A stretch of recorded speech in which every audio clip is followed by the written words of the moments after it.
Yeah. Hi, everybody. Let's begin the class then. So, as usual, we start by asking the questions. If you have any doubts, any questions, any specific topic that you would like to discuss. Else, as I told you already, I'll be discussing the previous CAT papers. जो थोड़े से tough मुझे लगे, we will be sharing those like in general. उन paragraphs को we will be discussing. Passage को check करेंगे कि पैसे इन passages को solve हम कर सकते हैं. The real SAT, sorry, real CAT papers. Real CAT के जो verbal passages हैं वो. Any questions to be asked, guys? Otherwise, I'll begin.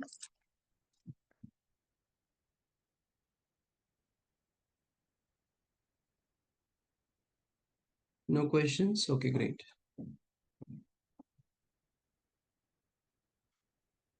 Let me share the screen.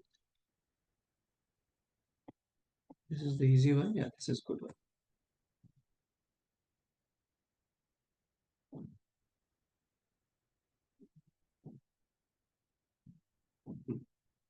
I hope the screen is visible to everybody.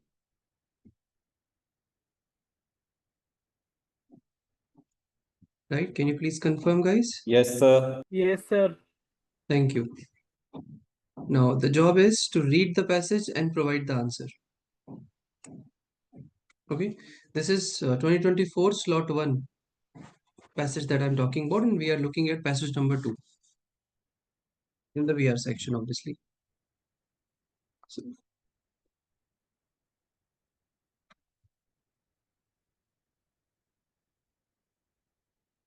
So, the question says, in the first paragraph, the author is making the point that economists like Becker, what he says. So, while reading the first paragraph, keep this person in mind that what's the main point according to him. What does he do? Okay. And share your answers in the comment box.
Got the answers. As usual, use students to read books and ideas.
You just had to read the first paragraph and had to provide the answer.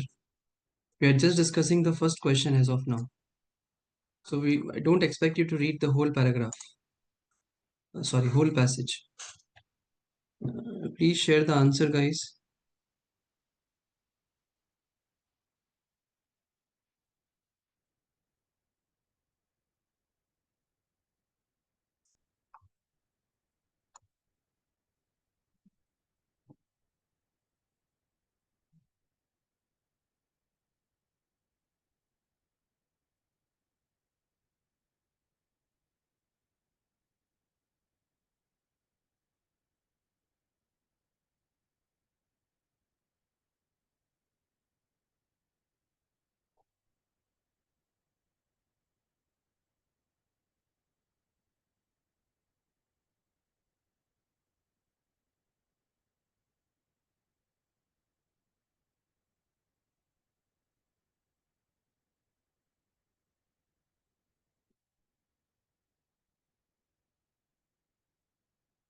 Thank you for sharing answers.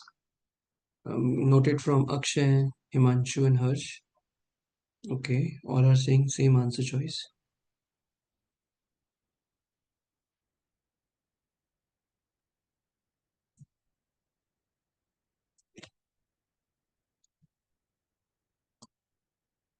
Thank you, Agam. All of you are saying the same answer choice.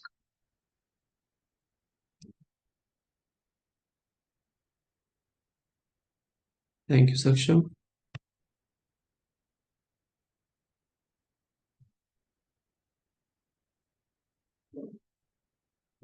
Yeah, everybody is giving me C as an answer, and C is the right answer. So, whosoever is trying to provide me the answer, it's fine. C is the right answer. Now, hang on and understand. We have identified what is the right answer. Next thing that we have to identify is how did we get to this answer? Out of all those who gave me answer, can someone speak up and tell me how did you get to C as an answer?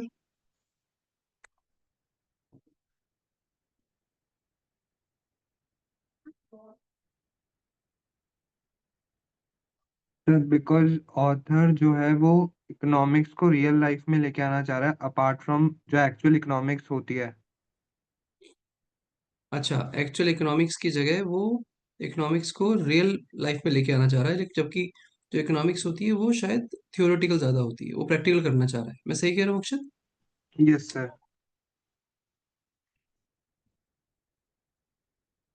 हम्म। अच्छा, पता है एक चीज बताता हूँ मैं आप लोगों को, रुक जाइए। मेरे कुछ क्वेश्चंस अराइज हो रहे हैं पिछले कुछ दिनों से, and today I little want to be little bit blunt. थोड़ा सा मुझे अलाउ करना कि मतलब थोड़ा सा मुझे आप करेक्ट आंसर्स दें और ब्लंट आंसर्स दें, कुछ छुपाए नहीं, otherwise I won't be able to help you. आज 15 तारीख है गाइस, ठीक है? यानी कि आज सैटरडे है और आपका टेस्ट 23rd को है, 22nd को? 30th। Sir 30th। अच्छा, सॉरी सॉरी सॉरी, ये 30th था, ठीक है। Okay, so we have 15 days. अब सुनिए जरा और मुझे ईमानदारी से आंसर दीजिएगा please.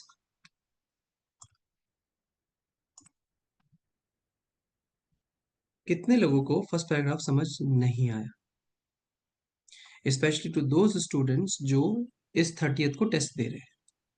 Please raise your hands and help me, let me help you please, and for that you have to highlight, then only I can help you.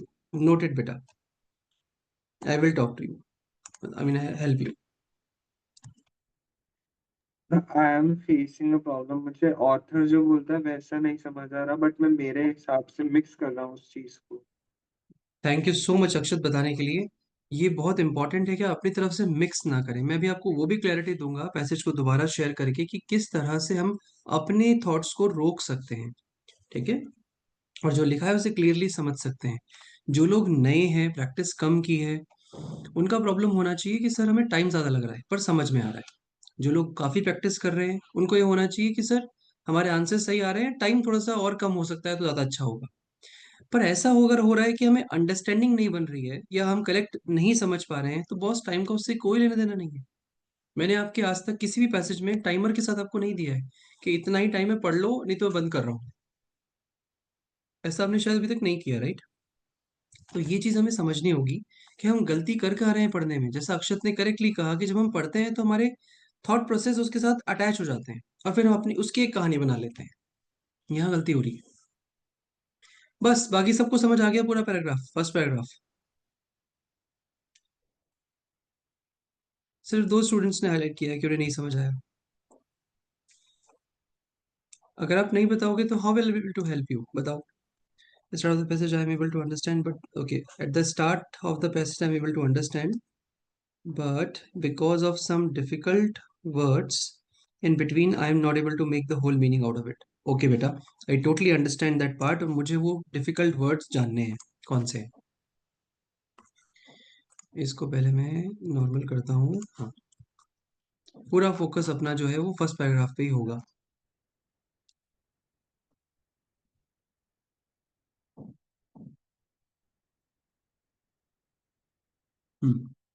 ये रहा first paragraph.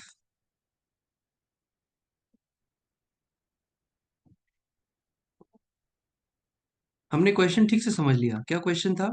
In the first paragraph the author is making the point. क्या point बना रहा है author? कि जो economist है किस तरह के, बैकर जैसे, वो क्या कह रहे हैं। इसका मतलब ऑथर बैकर के बारे में क्या कह रहा है वो हमें जानना है। जैसा कि मैंने आपसे कहा था, इट्स इजी फॉर अस कि ऑथर क्या कह रहा है, ये आसान काम हो गया हमारे लिए समझना। आप लोग तारक मेहता का उल्टा चश्मा देखते हैं क्या, या कभी देखा हो आपने? ऐसा तो कोई नहीं है जिसने कभी भी नहीं देखा। कोई ऐसा है जिसने आज तक तारक मेहता का उल्टा चश्मा देखा ही नहीं? कोई ऐसा है? मैं एग्जांपल कोट करना चाहता हूँ इसलिए पूछ रहा सर मैं हूँ। नहीं देखा आपने, कोई बात नहीं। पर आपको ये तो पता है ना कि वो एक सिटकॉम है, मतलब कॉमेडी शो है जहाँ पे लोगों की मजाक उड़ाते हैं और लोग हंसते हैं, करेक्ट? लोगों की मजाक नहीं उड़ाते, मतलब सिचुएशन ऐसी होती है कि एक जेठालाल नाम का कैरेक्टर है जो हाँ प्रोटैगनिस्ट है सर, उसमें। थोड़ा मतलब इतना पता है। पता है ना, बस ठीक है। तो अब आगे सुनो। इमेजिन करो जेठालाल है and he is going to his shop, जो कि वो यूजुअली जाता है रोज। अब वो जाने से पहले उसके साथ काफी सारी प्रॉब्लम्स हो रही हैं, मिस हैपनिंग्स हो रही हैं। लेट्स से उतरते उतरते उसके पैर में चोट लग गई, उसके पास में गमला गिर गया, जो भी हो रहा है। अब उस कैरेक्टर के हिसाब से सोचें तो क्या उसका दिन अच्छा है या बुरा है, ये बताइए। बुरा सर। बुरा है। लेकिन जब आप उसको देख रहे हैं तो आपको हंसी आ रही है, नहीं आ रही? Yes sir. राइट, तो आप मुझे बताइए इसे क्या बोला जाए? इसे क्या बोला जाए? ये हंसने वाला एक्ट कहा जाएगा या ये दुख का एक्ट कहा जाएगा, क्या कहा जाए इसको? सर अपना पर्सपेक्टिव है दोनों का ही। एब्सोल्युटली, यही पंगा हो रहा है हमारे साथ भाई। हम जब पैसेज को पढ़ते हैं तो कभी तो हम ऑथर के पाले में कूद जाते हैं, कभी हम अपनी साइड रहते हैं, कभी हम ऑथर की साइड रहते हैं, कभी हम अपनी साइड रहते हैं, और कभी कभी कोई कैरेक्टर मिल जाता है तो हम उसके साथ चल लेते हैं। ये है प्रॉब्लम। इमेजिन करो मैं ए प्लेस से बी प्लेस पे जाना है, लेकिन हम बी प्लेस की जगह कहीं किसी के साथ जो जा रहा है उसके साथ चल देते हैं। ये हमारे साथ प्रॉब्लम हो रही है, इसकी वजह से आपको कॉन्फिडेंस नहीं आ पाता। अब आपको कैसे स्ट्रिक्ट रहना है? आप कौन है? आप ऑडियंस है ना। तो आपको जेठालाल के साथ दिल नहीं लगाना। कब लगाएंगे आप उसके साथ दिल? जब वो कुछ ऐसा काम कर रहा है जो आपको पसंद है। फॉर एग्जाम्पल, जेठालाल जी खाने के पीछे भाग रहे हैं, ठीक है? अब उस समय या उस जगह पे आप उसके साथ में अटैच कर सकते हैं अपने इमोशंस को कि उसको खाना अगर नहीं मिल पा रहा और उसे बहुत भूख लग रही है, तो वो भले ही परेशान हो रहा हो लेकिन आपको भी शायद उस समय परेशानी हो सकती है, राइट? या उसकी इमोशनली ब्रेकडाउन हो गया कोई, उनके उसकी फैमिली में किसी की डेथ हो जाती है, तो शायद आप उसको कनेक्ट करेंगे, तो वो भी दुखी है, आप भी दुखी है। लेकिन जब वो अपने शॉप पे जा रहा है तब वो दुखी है, आप खुश हैं। आप समझ रहे हैं डिस्क्रिमिनेशन क्या है, मतलब डिफरेंस कहाँ पे हो रहा है, कैसे हो रहा है? समझ आ रहा है ना आप सबको? हाँ सर। Yes sir. मैं मैं क्या कहना चाह रहा हूँ, राइट? ठीक है। तो ये है वाली चीज है जो आपको समझनी जरूरी है, तभी क्लैरिटी बनेगी, नहीं तो नहीं बनेगी। अब मैं एक छोटा सा एग्जांपल आपके साथ शेयर करूंगा, और जिससे और क्लैरिटी आपको मिल पाएगी। हम्म, हम्म, एक मिनट दीजिए मुझे, मैं वो शेयर करना चाहता हूँ। हम्म,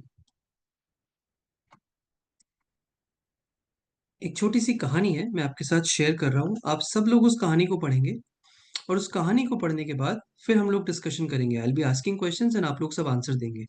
बहुत सारे ऐसे बच्चे हैं जो कुछ नहीं बोलते, चुपचाप बैठते हैं। आज मैं चाहूंगा आप लोगों से, आज प्लीज बोलें आप। ठीक है, रीजन बता देता हूँ। पूरे स्कूल में आपने कुछ नहीं बोला। अगर समझ आया तो भी ठीक था, नहीं समझ आया तो भी ठीक था, स्पेशली इंग्लिश में। आज तो बोल लीजिए, नहीं बोलेंगे तो आगे इम्प्रूव नहीं कर पाएंगे, और फिर मैं ज्यादा एम्फेसाइज भी नहीं करूंगा बार बार एक ही चीज के ऊपर। ठीक है,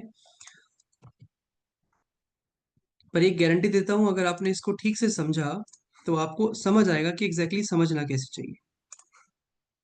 ये कहानी आपकी स्क्रीन पे विजिबल है, इसे पढ़ लीजिए, फिर बात करते हैं।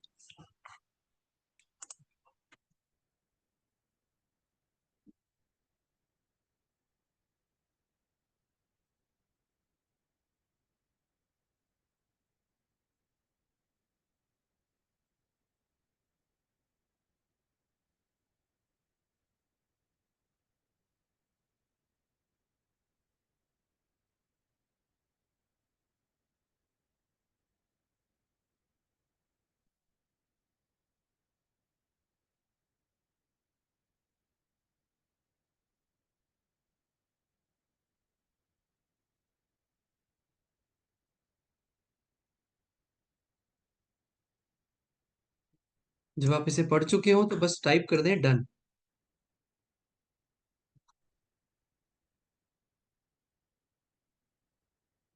Thank you Harsh.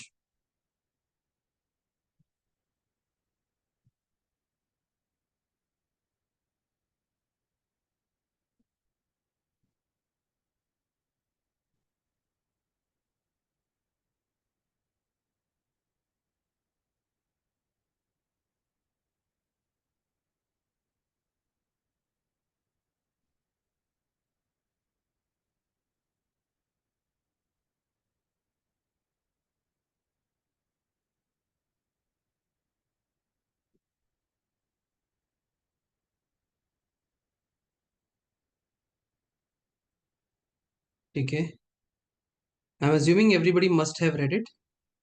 Shell we start the discussion, या किसी को और टाइम चाहिए पढ़ने को? नहीं, ठीक है, लेट्स डिस्कस। सर ठीक है बेटा, टेक योर टाइम।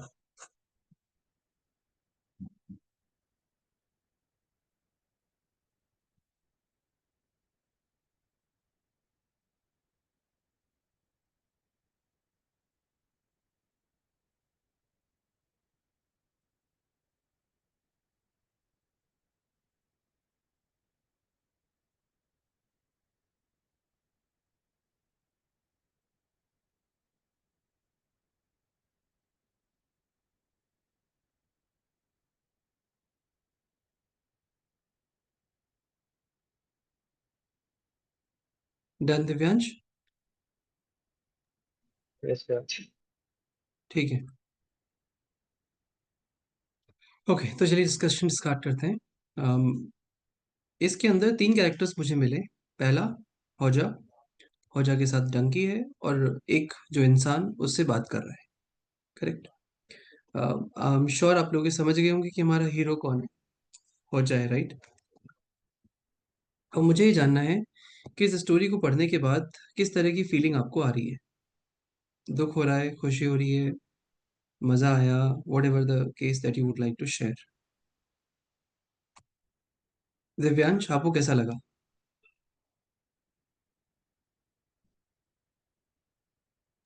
सर ये थोड़ा सा लाइक सिली टाइप से हो रहा है इसके लिए, होड्सा के लिए। कैसे? कि सर वो उसमें लिखा है कि डॉगी के बिना उसको पता नहीं कि इसका घर का रास्ता कहाँ पर है। Exactly exactly. डॉगी के बिना वो अपने घर नहीं जा सकता है। He is very very sad, बहुत चिंतित है, परेशान है, और आप लोग हंस रहे हैं। ठीक है। हाँ अक्षत, बताओ मुझे बेटा, मुझे थोड़ा समझाओ, मैं समझ नहीं पाया एग्जैक्टली। Kind of message. तो ये कहानी बेसिकली ये समझाना चाह रही है कि टोन और मूड में डिफरेंस क्या होता है। ओके, ध्यान से सुनना, टोन और मूड में डिफरेंस क्या होता है। इस कहानी का टोन नेगेटिव है, लेकिन मूड ये पॉजिटिव सेट कर रही है। आप लोग इसे पढ़ने के बाद किस तरह का मूड लेके जा रहे हो, that means what it is impacting to the audience is called mood, and how it has been written is called tone. So passage किस tone में लिखा गया है, passage की tone क्या है, that is what author is trying to portray, what author is writing. This is called tone. और mood मतलब when you read it as an audience, how do you feel about it. तो ये tone और mood में क्या होता है difference बेटा, कभी कभी टोन और मूड दोनों सेम डायरेक्शन में जाते हैं. सेम डायरेक्शन मतलब दोनों खुश हैं, दोनों दुखी हैं, दोनों क्रिटिसाइज कर रहे हैं, दोनों नेगेटिव है, दोनों सिचुएशन हो सकती है. और दूसरे होते हैं जिसमें टोन और मूड ऑपोजिट डायरेक्शंस में जाते हैं. अब आंसर सुनना, आप लोग यूट्यूब वीडियोस देखते हो राइट. यूट्यूब वीडियोस में एक आदमी आता है, वो ये बोल रहा है लेट्स से कि ये फला आदमी खराब है, इसने ऐसा कर दिया, इसने वैसा कर दिया, देखो इसमें ये प्रॉब्लम है, देखो इसमें वो प्रॉब्लम है राइट. या फिर वो प्रोडक्ट लेके आता है कि ये वाला प्रोडक्ट तो बहुत ही बढ़िया है, इसमें देखो आपको ये करने को मिल रहा है, इसमें आप ये भी कर सकते हैं, ये इतनी सी प्राइस में आ रहा है, इसमें ये 4 चीजें एक्स्ट्रा हो सकती हैं. दोनों ही सिचुएशन जो मैंने अभी आपको बताई यूट्यूब वीडियोस की, ये क्या हो रही है, पहले वाले में नेगेटिव बात हो रही है, दूसरे वाले में पॉजिटिव बात हो रही है, बट द सेम टाइम इसका टोन और मूड सेम है. क्योंकि पहला अगर किसी आदमी को क्रिटिसाइज किया जा रहा है तो आपको भी लगेगा हाँ यार ये बुरा तो है, क्योंकि उसने 4 पॉइंट्स बताए, चारों बात सही है. तो क्या हो रहा है, टोन भी उसकी नेगेटिव है और मूड भी उसका नेगेटिव है. And the same at the same time, मतलब सेम टू सेम सिमिलरली देखा जाए तो वो बोल रहा है कि ये प्रोडक्ट बहुत बढ़िया है, इसके अंदर ये फायदा भी मिल रहा है, ये फायदा भी मिल रहा है, और इतनी सी प्राइस है. तो आप इस पे पूरी तरह से पॉजिटिव हो, टोन भी पॉजिटिव है. अब नेक्स्ट चलते हैं, जैसे सिटकॉम कॉमेडी की मैंने बात की, सिटकॉम में होता है या कपिल शर्मा के जोक्स में होता है, या इस तरह के बहुत सारे प्रोग्राम्स हैं जहाँ पे टोन और मूड एकदम उल्टे होते हैं, एकदम ऑपोजिट. मैं समझा पा रहा हूँ आपको यस सर. राइट. तो जो पैसेजेस हमारे सामने आते हैं कैट के, उनमें पहले वाली सिचुएशन होती है, ठीक है, पहले वाली सिचुएशन होती है जहाँ पे जिस तरह का टोन लिखा गया है उसी तरह का मूड सेट होगा. जनरली ऐसा ही होता है अनलेस इट इज लिटरेचर. तो हमें क्या करना है, we just have to follow the author, that's it. अब यहाँ पे क्या हो रहा है इस स्टोरी के अंदर, you are even following the author, still आपका मूड डिफरेंट है, एकदम ऑपोजिट है, ऑथर के साथ आप जा ही नहीं रहे हो. समझ रहे हो ना मेरी बात, यहाँ आपकी सुपर अंडरस्टैंडिंग की जरूरत है भाई, यहाँ चाहिए मुझे आपकी अच्छी अंडरस्टैंडिंग. पर जब कैट के मैसेजेस आ रहे हैं वहां पे टोन भी सेम है, मूड भी सेम है, मुझे नहीं चाहिए आपकी सुपर अंडरस्टैंडिंग.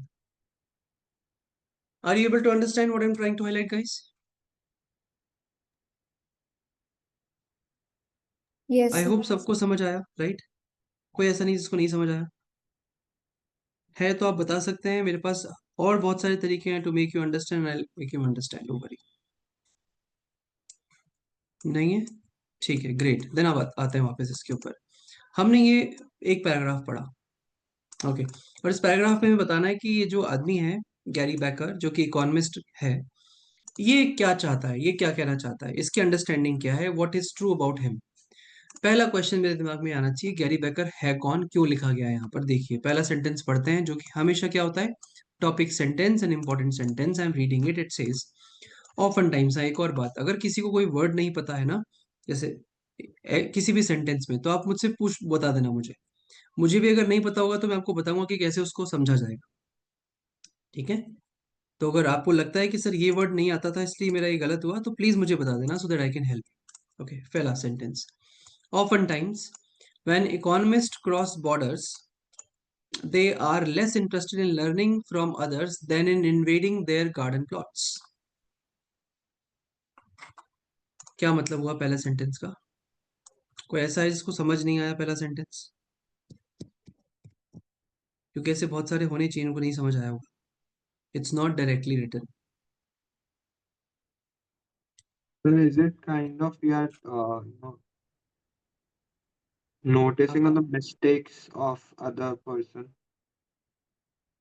नो बेटा, तो मैं लिटरल, बेसिकली वो उनसे लर्न कम करना चाहते हैं, मतलब जो उनकी पर्सपेक्टिव्स है उनके नहीं समझना चाहते हैं और उनकी गलतियों ज्यादा पॉइंट आउट करना चाहते हैं।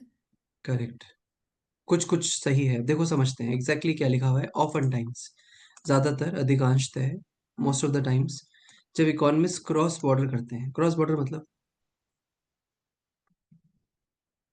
इंडिया से अमेरिका जाना, नहीं, थाईलैंड जाना, मिलते हैं मतलब। मिलते हैं, ओके. जब वो अपनी दुनिया छोड़ के दूसरे की दुनिया के बारे में बात करते हैं, that is what cross border. ठीक है, जब वो अपनी बात छोड़ के दूसरे की बात करते हैं, दूसरे के काम के बारे में बात करते हैं, that's what he is trying to say. आगे, they are less interested in learning from others. ये तो क्लियरली समझ आ रहा होगा कि भाई वो दूसरे से लर्न नहीं करना चाहते, बहुत ही लीस्ट इंटरेस्टेड हैं। Then in invading their garden plots, पर उनके गार्डन प्लॉट्स को इन्वेड जरूर करना चाहते हैं। ठीक है, उनके गार्डन प्लॉट्स को इन्वेड जरूर करना चाहते हैं। तो इट्स टॉकिंग अबाउट कि अगर हम पड़ोसी के घर जा रहे हैं तो हम वहां से कुछ सीख तो रहे नहीं, लेकिन हम उसको या तो क्रिटिसाइज कर रहे हैं या उसको रेस्पेक्ट तो नहीं कहूंगा मैं, उसको इन्वेड कर रहे हैं। इन्वेड का मतलब आपको पता होना होगा, I am sure. Invading the enemy, we shall invade the enemy, मतलब डिस्ट्रॉय करना, खत्म करना, मुकाबला करना, that is what they are trying to say. Next, Gary Packer for instance, बस ये है मेन इंपॉर्टेंट कहानी मेरी। क्या मिल रहा है मुझे यहाँ पर?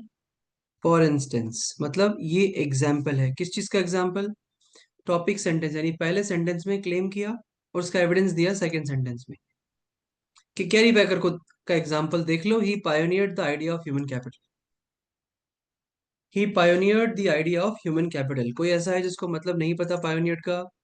मान लो मुझे नहीं आता तो भी कोई प्रॉब्लम नहीं है, आप ये समझ लीजिए that Gary Becker as an example has done something to the idea of human capital. Okay, अब उसने क्या किया, अच्छा किया बुरा किया नहीं पता, कोई फर्क भी नहीं पड़ता, it's okay. Moving ahead, to do so, ऐसा करने के लिए उसने क्या क्या किया, ये यहाँ लिखा हुआ है। ऐसा करने के लिए क्योंकि लिखा है ना to do so. What he did is written, he famously tackled, past उसने ऐसा किया। He tackled topics like crime and domesticity, applying methods honed in the study of markets to domain of non-market life. Do I have to understand this? No. Do I have to thoroughly understand this? No. I don't have to. Why? मुझे ये पता होना चाहिए कि इस आदमी ने क्या किया। That's it. आगे क्या बोल रहा है? He projected economics outward into new realms. फिर उसका एग्जाम्पल दे रहा है। तो देखा जाए तो यहां से लेकर के यहां तक क्या है, ये हाईलाइटेड इंफॉर्मेशन जो मैंने कर रखी है, ये क्या है? This is just to provide कि बॉस उस आदमी ने पायनियर किया आइडिया ऑफ ह्यूमन कैपिटल, वो कैसे किया, उसके लिए उसने क्या क्या किया वो लिखा है यहाँ पर। यस और नो? Yes sir. राइट। तो अगर मुझे समझ नहीं आया, कोई वर्ड में प्रॉब्लम है, मैं तो पूरा सेंटेंस ही नहीं समझना चाह रहा, कोई बात नहीं। अच्छा, मतलब ये नहीं है कि आप मत समझे, नहीं नहीं समझिए, बट मैं क्या कर रहा हूँ, लिंक बना रहा हूँ, स्ट्रक्चर समझ रहा हूँ, ये सेंटेंस नेक्स्ट सेंटेंस से कैसे जुड़ा हुआ है। वही लास्ट क्लास, परसों जो हमने क्लास की थी, मैंने आपसे क्या समझाया था, वही चीज को मैं हाईलाइट कर रहा हूँ वापस। बस पहला सेंटेंस क्लेम है, दूसरा सेंटेंस एविडेंस है, तीसरा सेंटेंस और चौथा सेंटेंस उस एविडेंसेस को एक्सपेंड कर रहे हैं, एक्सपेंड करके बता रहे हैं। आई होप इट इज क्लियर। आगे बढ़ता हूं मैं। At the same time, transition word है, ट्रांजिशन दे रहा है कि इसी के अलावा उसने और क्या किया। He did not let other ways of thinking enter his own economic realm. उसने किसी और थिंकिंग को खुद की इकोनॉमिक रियलम में ऐड नहीं होने दिया, एंटर ही नहीं होने दिया। ठीक है, कैसे? फॉर एग्जाम्पल डिफाइन कर रहा है क्योंकि यहाँ पे कोलन लगा हुआ है, आगे डिस्क्राइब करेगा बिल्कुल वैसे जैसे यहाँ पे कोलन लगा होता। He did not borrow from anthropology or history or let observations of non-market economic inform his economics. Becker was a picture of the imperial economist in the heyday of the disciplines Brua. So ये last conclusion sentence यहाँ पर दिया गया है। ये हमारा topic sentence था first वाला, और ये लास्ट वाला कंक्लूडिंग सेंटेंस है जो बता रहा है कि बैकर ने क्या किया है, बैकर कौन था, या बैकर ने क्या वर्क के वाइज उसने क्या किया, नॉट कौन था आई शुड से। सर हाँ बोलो बेटा, मान लास्ट लिया, लाइन एक्सप्लेन कर दो एक बार। बिल्कुल बताता हूँ। लास्ट लाइन कंक्लूजन है जो ये बता रहा है कि बैकर कौन था। स्टार्ट में करूंगा ऊपर वाले से, यहाँ लिखा था Gary Becker for instance. For instance क्यों दिया गया था? क्योंकि ये बोल रहा था कि इकोनॉमिस्ट जो है खुद की बात करते हैं, दूसरे के क्रिटिसाइज करते हैं, उससे कुछ लर्न नहीं कर रहे, इसलिए लास्ट में लिखा है he was a picture of the imperial economist in the heyday of the discipline's brow नहीं ब्रावुरा। ठीक है, सो ये जो कंक्लूजन यहाँ पे दिया गया है जिसका मतलब मुझे समझ नहीं आया है, ओके, और मुझे समझने की जरूरत नहीं है अभी. My question does not forces me to understand each and every word. ठीक है, but what I am able to understand with the last sentences कि बैकर की पिक्चर कैसे क्रिएट की गई, ये शो कर रहा है. इसे कैसे बंद करें, ये तो मैंने नहीं हटाया था. मान्य समझ आया आपको? Yes sir. हम्म. हम्म.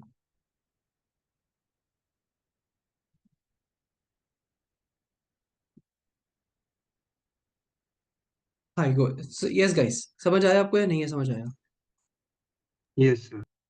Right? तो अल्टीमेटली कंक्लूजन क्या समझ आया कि ये जो इकोनॉमिस्ट होते हैं when they cross border they just learn and talk about themselves but they don't learn anything new.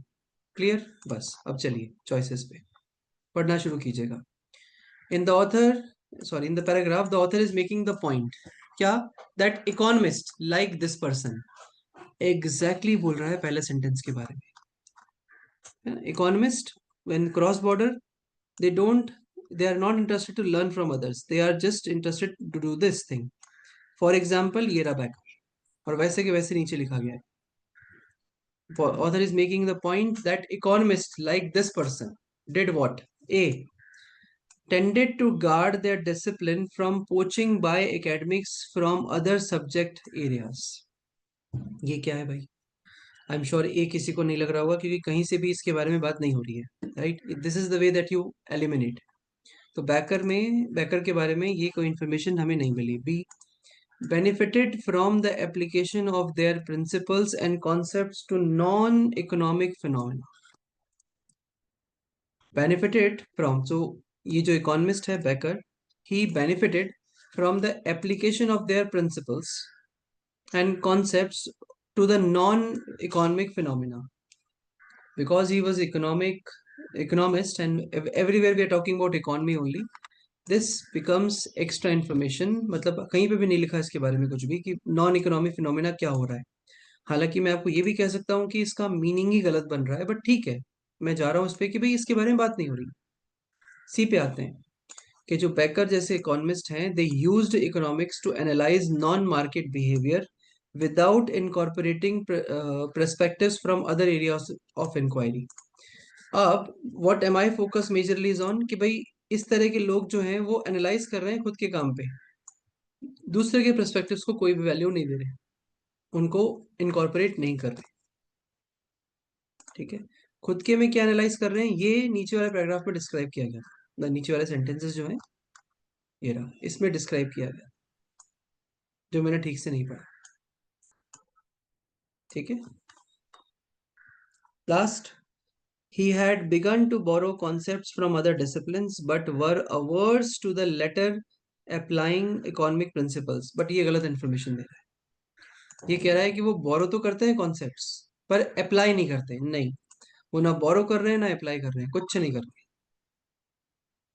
Clear everybody?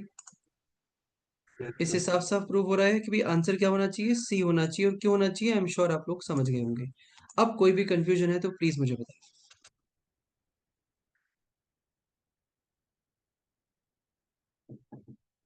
नहीं सर, आ गया। नहीं है? आ गया? ठीक है. नहीं, ठीक है. आई एम श्योर जो 2026 में दे रहे हैं उनके लिए भी ये हेल्पफुल रहा होगा, जिससे आपको समझ आएगा कि पैसेज को पढ़ना कैसे है. अगर कोई नया भी है तो भी प्रॉब्लम सिर्फ इतनी सी हो सकती है कि सर टाइम ज्यादा लग रहा है पढ़ने में, लेकिन पढ़ के समझ नहीं आ रहा है इसका मतलब अंडरस्टैंडिंग गलत तरीके से कर रहे हो. अक्षत कुछ कहना चाह रहे थे, बोलो बेटा. यस सर, बस वो अंडरस्टैंडिंग वाला एक प्रॉब्लम था.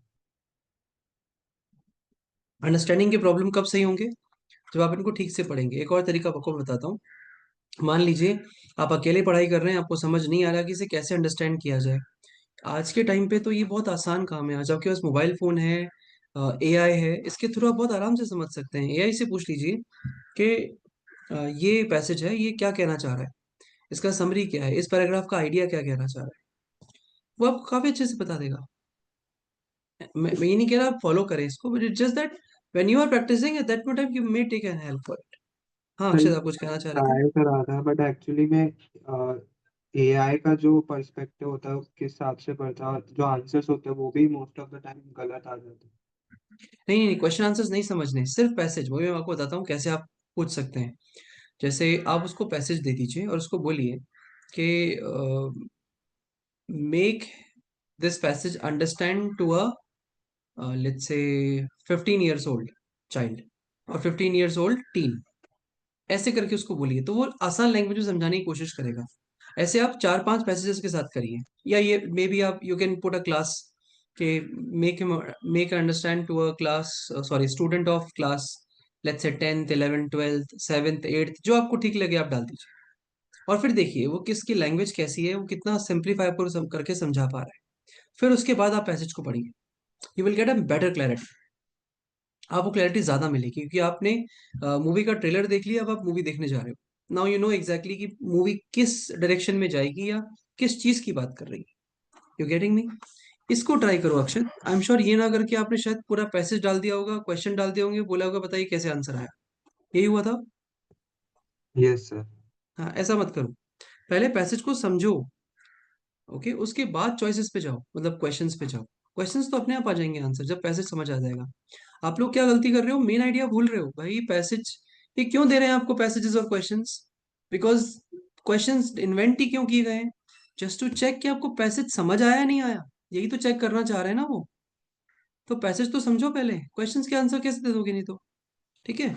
Second question, times have changed for once almighty discipline. Times have changed for the once almighty discipline. ठीक है। We can infer from this statement and the associated paragraph that the author is being dash. ठीक है, this is a good question. The author critique his approach to behavioral economics for dash. Okay. तो ये जो questions है ना guys, ये questions है ही नहीं एक्चुअली में। They are not the questions. Questions वो होते हैं जिनके लास्ट में question mark आता है। तो ये क्वेश्चंस को पहले आपको ब्रेक डाउन करके समझना होगा कि व्हाट क्वेश्चन है, व्हाई क्वेश्चन है, करना क्या है इसके अंदर। ठीक है। तो सर थोड़ा सा पहले क्वेश्चंस पढ़ने चाहिए क्या इसके? नहीं नहीं मान्या, डिपेंड करता है कि पैसेज कैसा है। जैसे फॉर एग्जांपल मैंने यहाँ पे देखा इसको, जैसे मैं आपको एज अ रीडर बता रहा हूँ, हर एक का एक अपना स्टाइल और अपना तरीका होता है पढ़ने का। Okay, so let's start with the first paragraph. ये है पहला पैसेज। ठीक है। तो जैसे ही मैंने पहला पैराग्राफ पढ़ा, landing in Australia the British colonist were not much impressed with this. So इसको पढ़ के मुझे लगा यार पैसेज इजी है, मुझे समझ आ जाएगा। I can go and just go through the questions, not the choices, just the questions. वो भी क्यों? जैसे कि हो सकता है कि जब मैं इसको पैसेज को पढ़ूंगा तो शायद मैं इस क्वेश्चन का आंसर उस समय करेक्टली दे पाऊँ। Maybe that could be the reason, but मैं आपको सजेस्ट नहीं करूंगा unless you are good with reading. पहले आपको हमेशा पैसेज ही पढ़ना चाहिए, नहीं तो होगा क्या, आप क्वेश्चन पढ़ लेंगे, कोई फायदा नहीं निकलने वाला इसका। You will be just wasting your couple of seconds, क्योंकि कुछ लिंक नहीं कर पाएंगे। और कैट के पैसेजेस ऐसे नहीं आते कि एक पर्सन का नाम कहीं दे रखा है, आपको जैसे ही वो पैसेज में मिल जाएगा उसी पैराग्राफ में से आंसर आ जाएगा। ऐसा पॉसिबल नहीं हो सकता है, वो नीचे भी लिखा हो सकता है वो ऊपर भी लिखा हो, और नीचे भी लिखा हो, कुछ आइडिया नहीं है उसका। Is it clear everybody? Yes sir. Right. ठीक है, आगे बढ़ते हैं।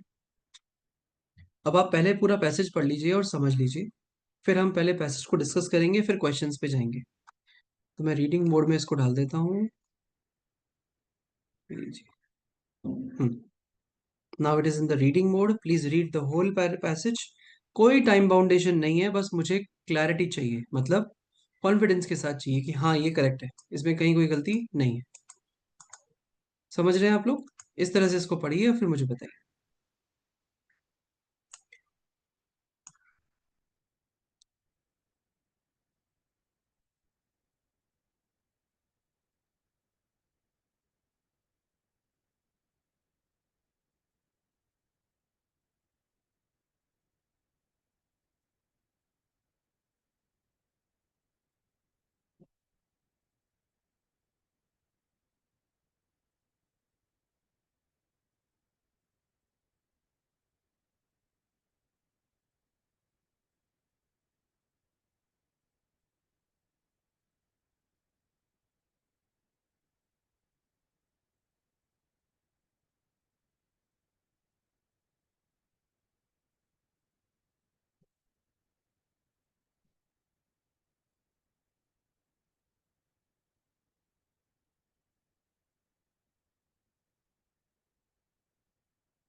Once your reading is done, just type done.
What happened? Not a single person has read it yet.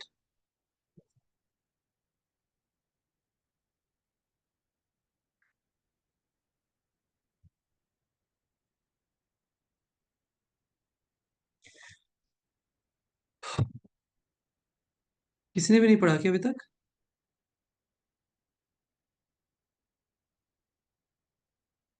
तो लास्ट पैराग्राफ पढ़ रहे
ठीक है Saksham, noted, I will discuss about it. Thank you Himanshu Nakshat. मुझे तो नींद आने लग गई थी, आप लोग को रिस्पॉन्ड ही नहीं कर रहा था।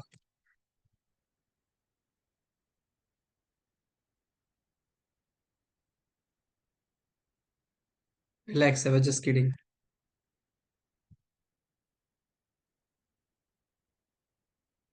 सेकंड क्वेश्चन का फोर्थ ऑप्शन दिखाना एक बार।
I have just got answers from three students, Himanshu, I'm sure Romania भी होगी उसमें, and then Akshat और Saksham, बस।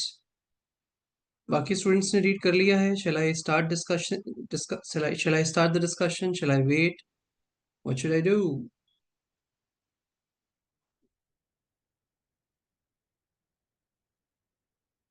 Waiting for a minute and then I'll begin. इससे ज़्यादा वेट ठीक नहीं रहेगा।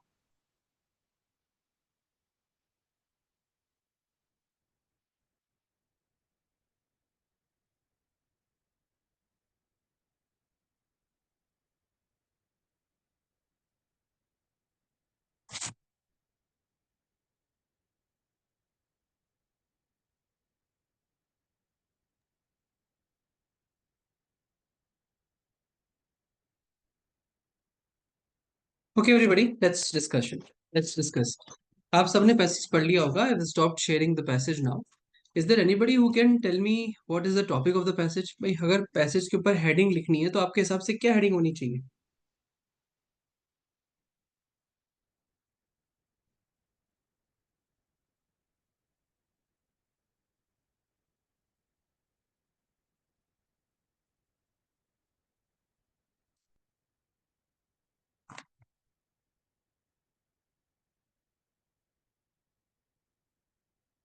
नहीं समझ आ रहा, रुको।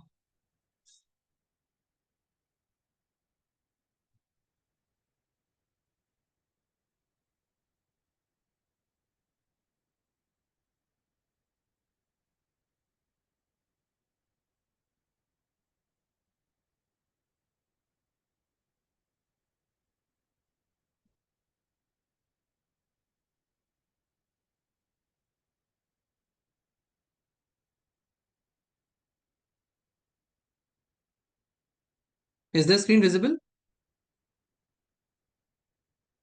Yes sir. Yes sir. आवाज आ रही है क्या? हाँ सर।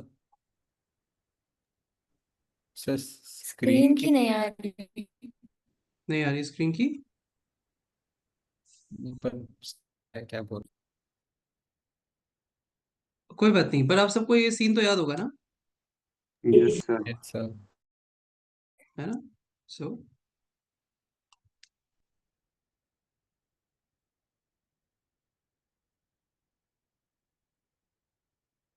बस मैं रिवाइंड करा रहा हूँ एक बार, इससे रिलेटेड क्वेश्चंस पूछूंगा मैं आपसे।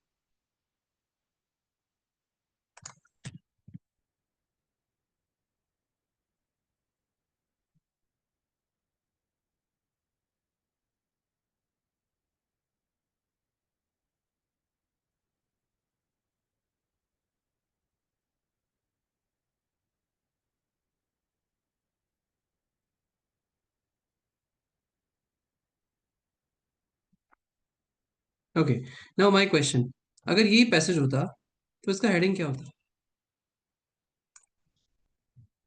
Tell me its heading please. Rote learning. Rote learning, अच्छा, और या come on answer me guys. एक ने बताया rote learning, what else you think? अब ये तो सबको पता है ना, ये मूवी देखी है आप सबने, ये सीन आपको रिवाइंड हो गया है। मैं सिर्फ पूछ रहा हूँ इस सीन का हेडिंग क्या होना चाहिए। अगर मान लीजिए यही सीन मूवी होता तो क्या हेडिंग होता? यस आगम। The machine. जस्ट मशीन, मतलब मशीन उसके बाद ये मूवी, ऐसा? तो एक बार और सोचता हूँ। ठीक है, सोचो। देखो समझना, अब जो हेडिंग मुझे दोगे ना, उस हेडिंग के बेसिस पे मैं मूवी को इमेजिन करूंगा। ओके, हेडिंग के बेसिस पे मूवी को इमेजिन करूंगा कि मूवी में क्या लिखा होगा। जितना प्रिसाइज मुझे दोगे उतना प्रिसाइज मैं बता पाऊंगा कि मूवी किस बारे में है या क्या बात कर रही होगी। ठीक है, जैसे मूवी का नाम है गोलमाल, तो आप बताने की जरूरत नहीं मुझे कि ये कॉमेडी मूवी है, राइट? अब गोलमाल नाम से पता लग रहा है कि ये कॉमेडी मूवी होनी चाहिए। हाँ, anyone else? What should be the heading of this? Rote learning, fine, perfect, और क्या लगता है?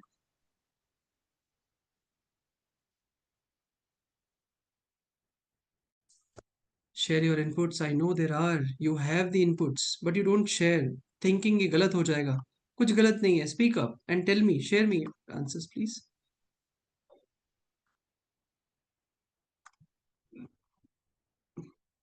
You can type. Divyansh, what do you think? Sir actually I am sorry sir, मैं अभी जस्ट मैं अपने पीजी पहुंचा हूं, तो मैं पढ़ नहीं पाया पैसेज को सही से। अच्छा, ठीक है बेटा, कोई बात नहीं। Brain beyonds book, very good, बिल्कुल ठीक है। और रॉट लर्निंग भी ठीक है। What is machine is also good. So Agam, मैं अपडेट कर देता हूँ, सिर्फ मशीन की जगह मैं बोल रहा हूँ व्हाट इज मशीन, ये भी करेक्ट होगा। और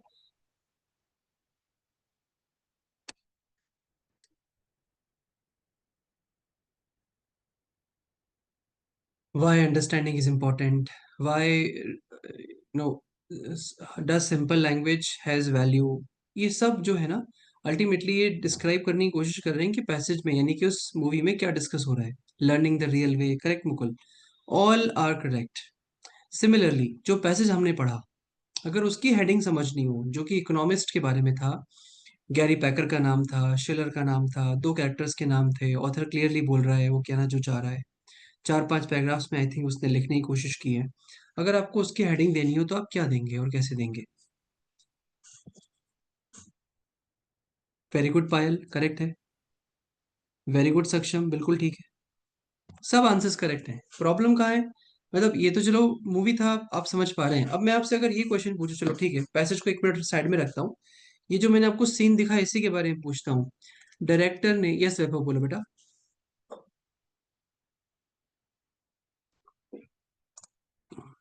we created not a copycat, ठीक है। Dynamic economics, very good Akshat, काफी हद तक सही है। एक क्वेश्चन मुझे और पूछना था आपके उस सीन में से जो हमने भी देखा था, ऑथर का पर्पस क्या था? What was the primary purpose of shooting and keeping that seen in the movie? कोई बता सकता है?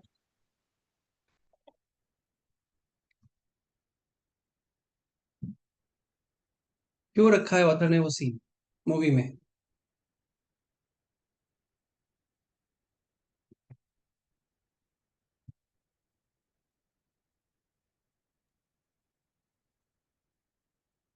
Yes yes, Manya, Himanshu, you can speak up. Sir वही कि अम, बोलो बोलो। आ, को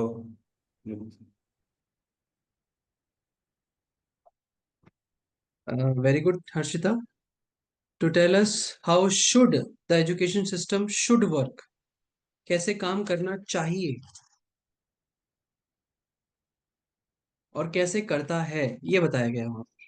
हम क्या कर रहे हैं? सिर्फ लर्न कर रहे हैं एज इट इज, जो हमें किताब में लिखा हुआ है, राइट, बिना उसे समझे। जबकि हमें उसको समझना चाहिए और फिर उसको लर्न करना चाहिए। यही तो डिफरेंस था ना। चतुर क्या कर रहा था, मशीन क्या है उसकी डेफिनेशन उसने बता दी, जबकि उसे समझ में कुछ नहीं आया हो। लेकिन जब रेंचो से पूछा तो उसने एक्चुअल मीनिंग बताया कि मशीन का मतलब होता क्या है। बट टीचर को सेटिस्फेक्शन नहीं मिला, क्योंकि वो चीज लिखी भी नहीं थी बुक में। करेक्ट है। तो हमारा एजुकेशन सिस्टम कैसे काम करता है, बुक में जो लिखा है बस वही हमें समझना है। जबकि एक्चुअलिटी में कैसे होना चाहिए कि आपको समझ में आए कि आप वहां कर क्या रहे हैं। यही मिस्टेक हो रही है हमारे साथ। ये जो चॉइसेस दे रखी हैं आपको, आंसर चॉइसेस जो लिखा है वो एकदम एग्जैक्टली वैसे जैसे बुक में लिखा हुआ है, पर आपको पैसेज को समझना है अपनी लैंग्वेज में। जैसे उसने बोला ना व्हाट इज मशीन, तो वो समझा रहा है हर वो जो काम जो आसानी से हो जाता है, ठीक है, वो सब मशीन है। वैसे ही आपको पैसेज को समझना है अपनी लैंग्वेज के अंदर। जितना अच्छा आप पैसेज समझेंगे उतने अच्छे से आप सारे क्वेश्चंस के आंसर्स दे पाएंगे।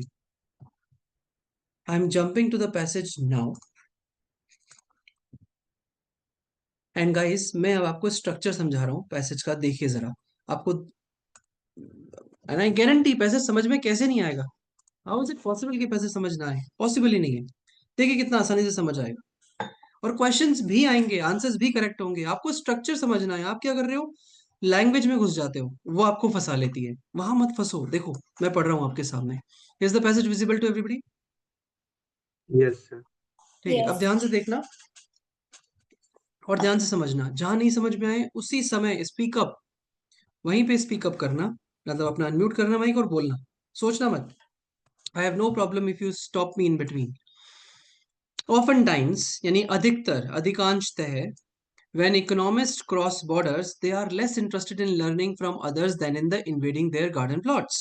हमने पहला सेंटेंस पढ़ा, समझा, मैं दोबारा बताता हूँ। अधिकांशतः क्या होता है, जब इकोनॉमिस्ट हैं वो अपनी बॉर्डर क्रॉस करते हैं, बाहर निकलते हैं, तो वो इंटरेस्टेड नहीं होते सीखने में। बस उनको क्रिटिसाइज करना होता है दूसरों को, इन्वेड करना होता है दूसरों के प्लॉट्स को। जैसे कि ये आदमी है, इसने यही किया, इसने ये तो पायनियर कर रखा है और इसको करने के लिए इसने ये चीजें करी, ठीक है। लेकिन जब ये दूसरे की बात करता है तो ये उसके चीजों को एक्सेप्ट नहीं करता। इसीलिए he is the perfect example for this point that he made. Next, time have changed for the once almighty discipline. क्या ये सेंटेंस समझ आया? मैं हाईलाइट कर देता हूँ इसको भी। Time have changed, times have changed for the once almighty discipline. इसका मतलब यह है कि समय के साथ एक ऐसा डिसिप्लिन जो कट्टर था वो भी चेंज हो गया। क्या डिसिप्लिन? वो जो ऊपर हमने हाईलाइट कर रखा है ना येलो कलर में, वो डिसिप्लिन चेंज हो गया समय के साथ। तो ज्यादातर क्या होता था, इकोनॉमिस्ट जब बॉर्डर क्रॉस करते थे तो कुछ नया लर्न नहीं करते थे, सिर्फ क्रिटिसाइज करते थे। लेकिन ये चीज समय के साथ चेंज हो गई। अब क्या हो गया, economics has been taken to task with in and beyond its ramparts, beyond in ramparts. कैसे? जो कुछ इकोनॉमिस्ट थे उन्होंने रीच आउट किया, इंपोर्ट किया, बोरो किया, कोलैबोरेट भी किया, बीन लेस इंपीरियल और मोर ओपन। मतलब क्या हुआ, अभी तक जो इकोनॉमिस्ट सिर्फ खुद के दायरे में सीमित थे और दूसरों को क्रिटिसाइज कर रहे थे, उन्होंने अब ऐसा करना बंद किया। Now they are reaching out to others, importing things और आइडियाज फ्रॉम अदर्स, बोरो भी कर रहे हैं, कोलैबोरेट भी कर रहे हैं। और फिर उसका एग्जाम्पल दिया गया है आगे। ओके, कैसे? कंसिडर करिए थॉमस पिकेटी को, पिकेटी नहीं, पिंकी अच्छा नाम है इसका। तो कंसिडर करिए थॉमस पिंकी को and his outreach to historians.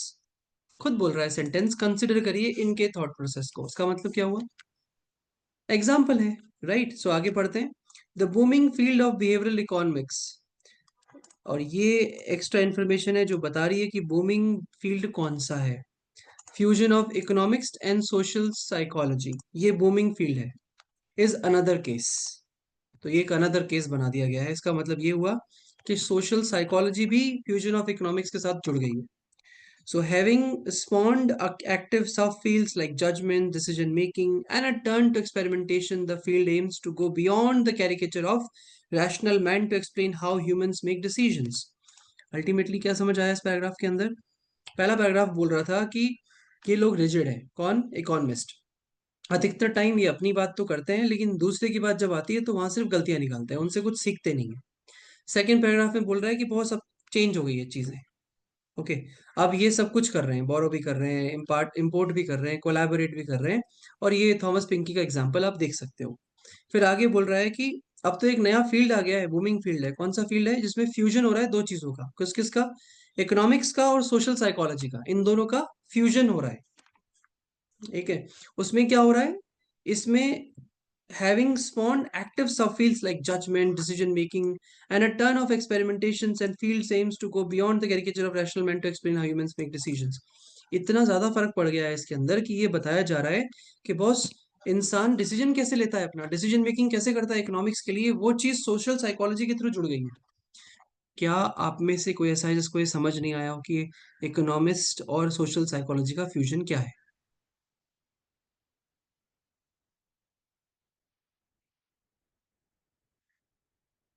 नहीं, सब समझ गए? राइट, ठीक है। सब फील्ड्स लिखे हैं वहां पर क्लियरली कि सब फील्ड्स हैं like judgements, decision making, a turn not to experimentation, the fields aim to go beyond this. यानी किस तरह से इंसान जो है वो इकोनॉमी पे खर्च कर रहा है, पैसा खर्च कब कब करेगा, कब कब हम उसकी जेब से पैसा निकाल सकते हैं, ये सब चीजें सोशल साइकोलॉजी और इकोनॉमिक्स दोनों का फ्यूजन मिक्स हो गया है। अब पहले तो सिर्फ ऐसा था कि इकोनॉमिस्ट अपनी बात कह रहे हैं, अपना पॉइंट कह दिया, दूसरे की बात पे नहीं जाएंगे, दूसरे की बात नहीं सुनेंगे। अब मुझे क्रॉस बॉर्डर समझ आ रहा है। क्रॉस बॉर्डर का मतलब हुआ इकोनॉमिक्स से निकल के किसी और फील्ड में जाने की बात हो रही है। ठीक है, आगे। It is important to underscore how this flips the way we think about economics. ये एक नया पैराग्राफ है। तो देख सकते हैं आप, हर एक पैराग्राफ का एक टॉपिक सेंटेंस है जो डिस्क्राइब कर रहा है कि बॉस इस पैराग्राफ में हम क्या डिस्कस करने वाले हैं। अब यहाँ क्या बोल रहे हैं? It is important to underscore. Underscore का मतलब क्या होता है? वीकन करना। ठीक है, तो it is important to weaken how this flip the way we think about economics. तो आप अगर इसको कमजोर समझ रहे हैं तो तो ये गलत हो जाता है एक तरह से, कि किस तरह से इस चीज ने हमारी थिंकिंग को चेंज कर दिया। कैसे? देखिए आगे। जनरेशंस तक economist have presumed that people have interest, preferences. अब तक इनको लगता था कि पीपल के पास प्रेफरेंसेस हैं, इंटरेस्ट है।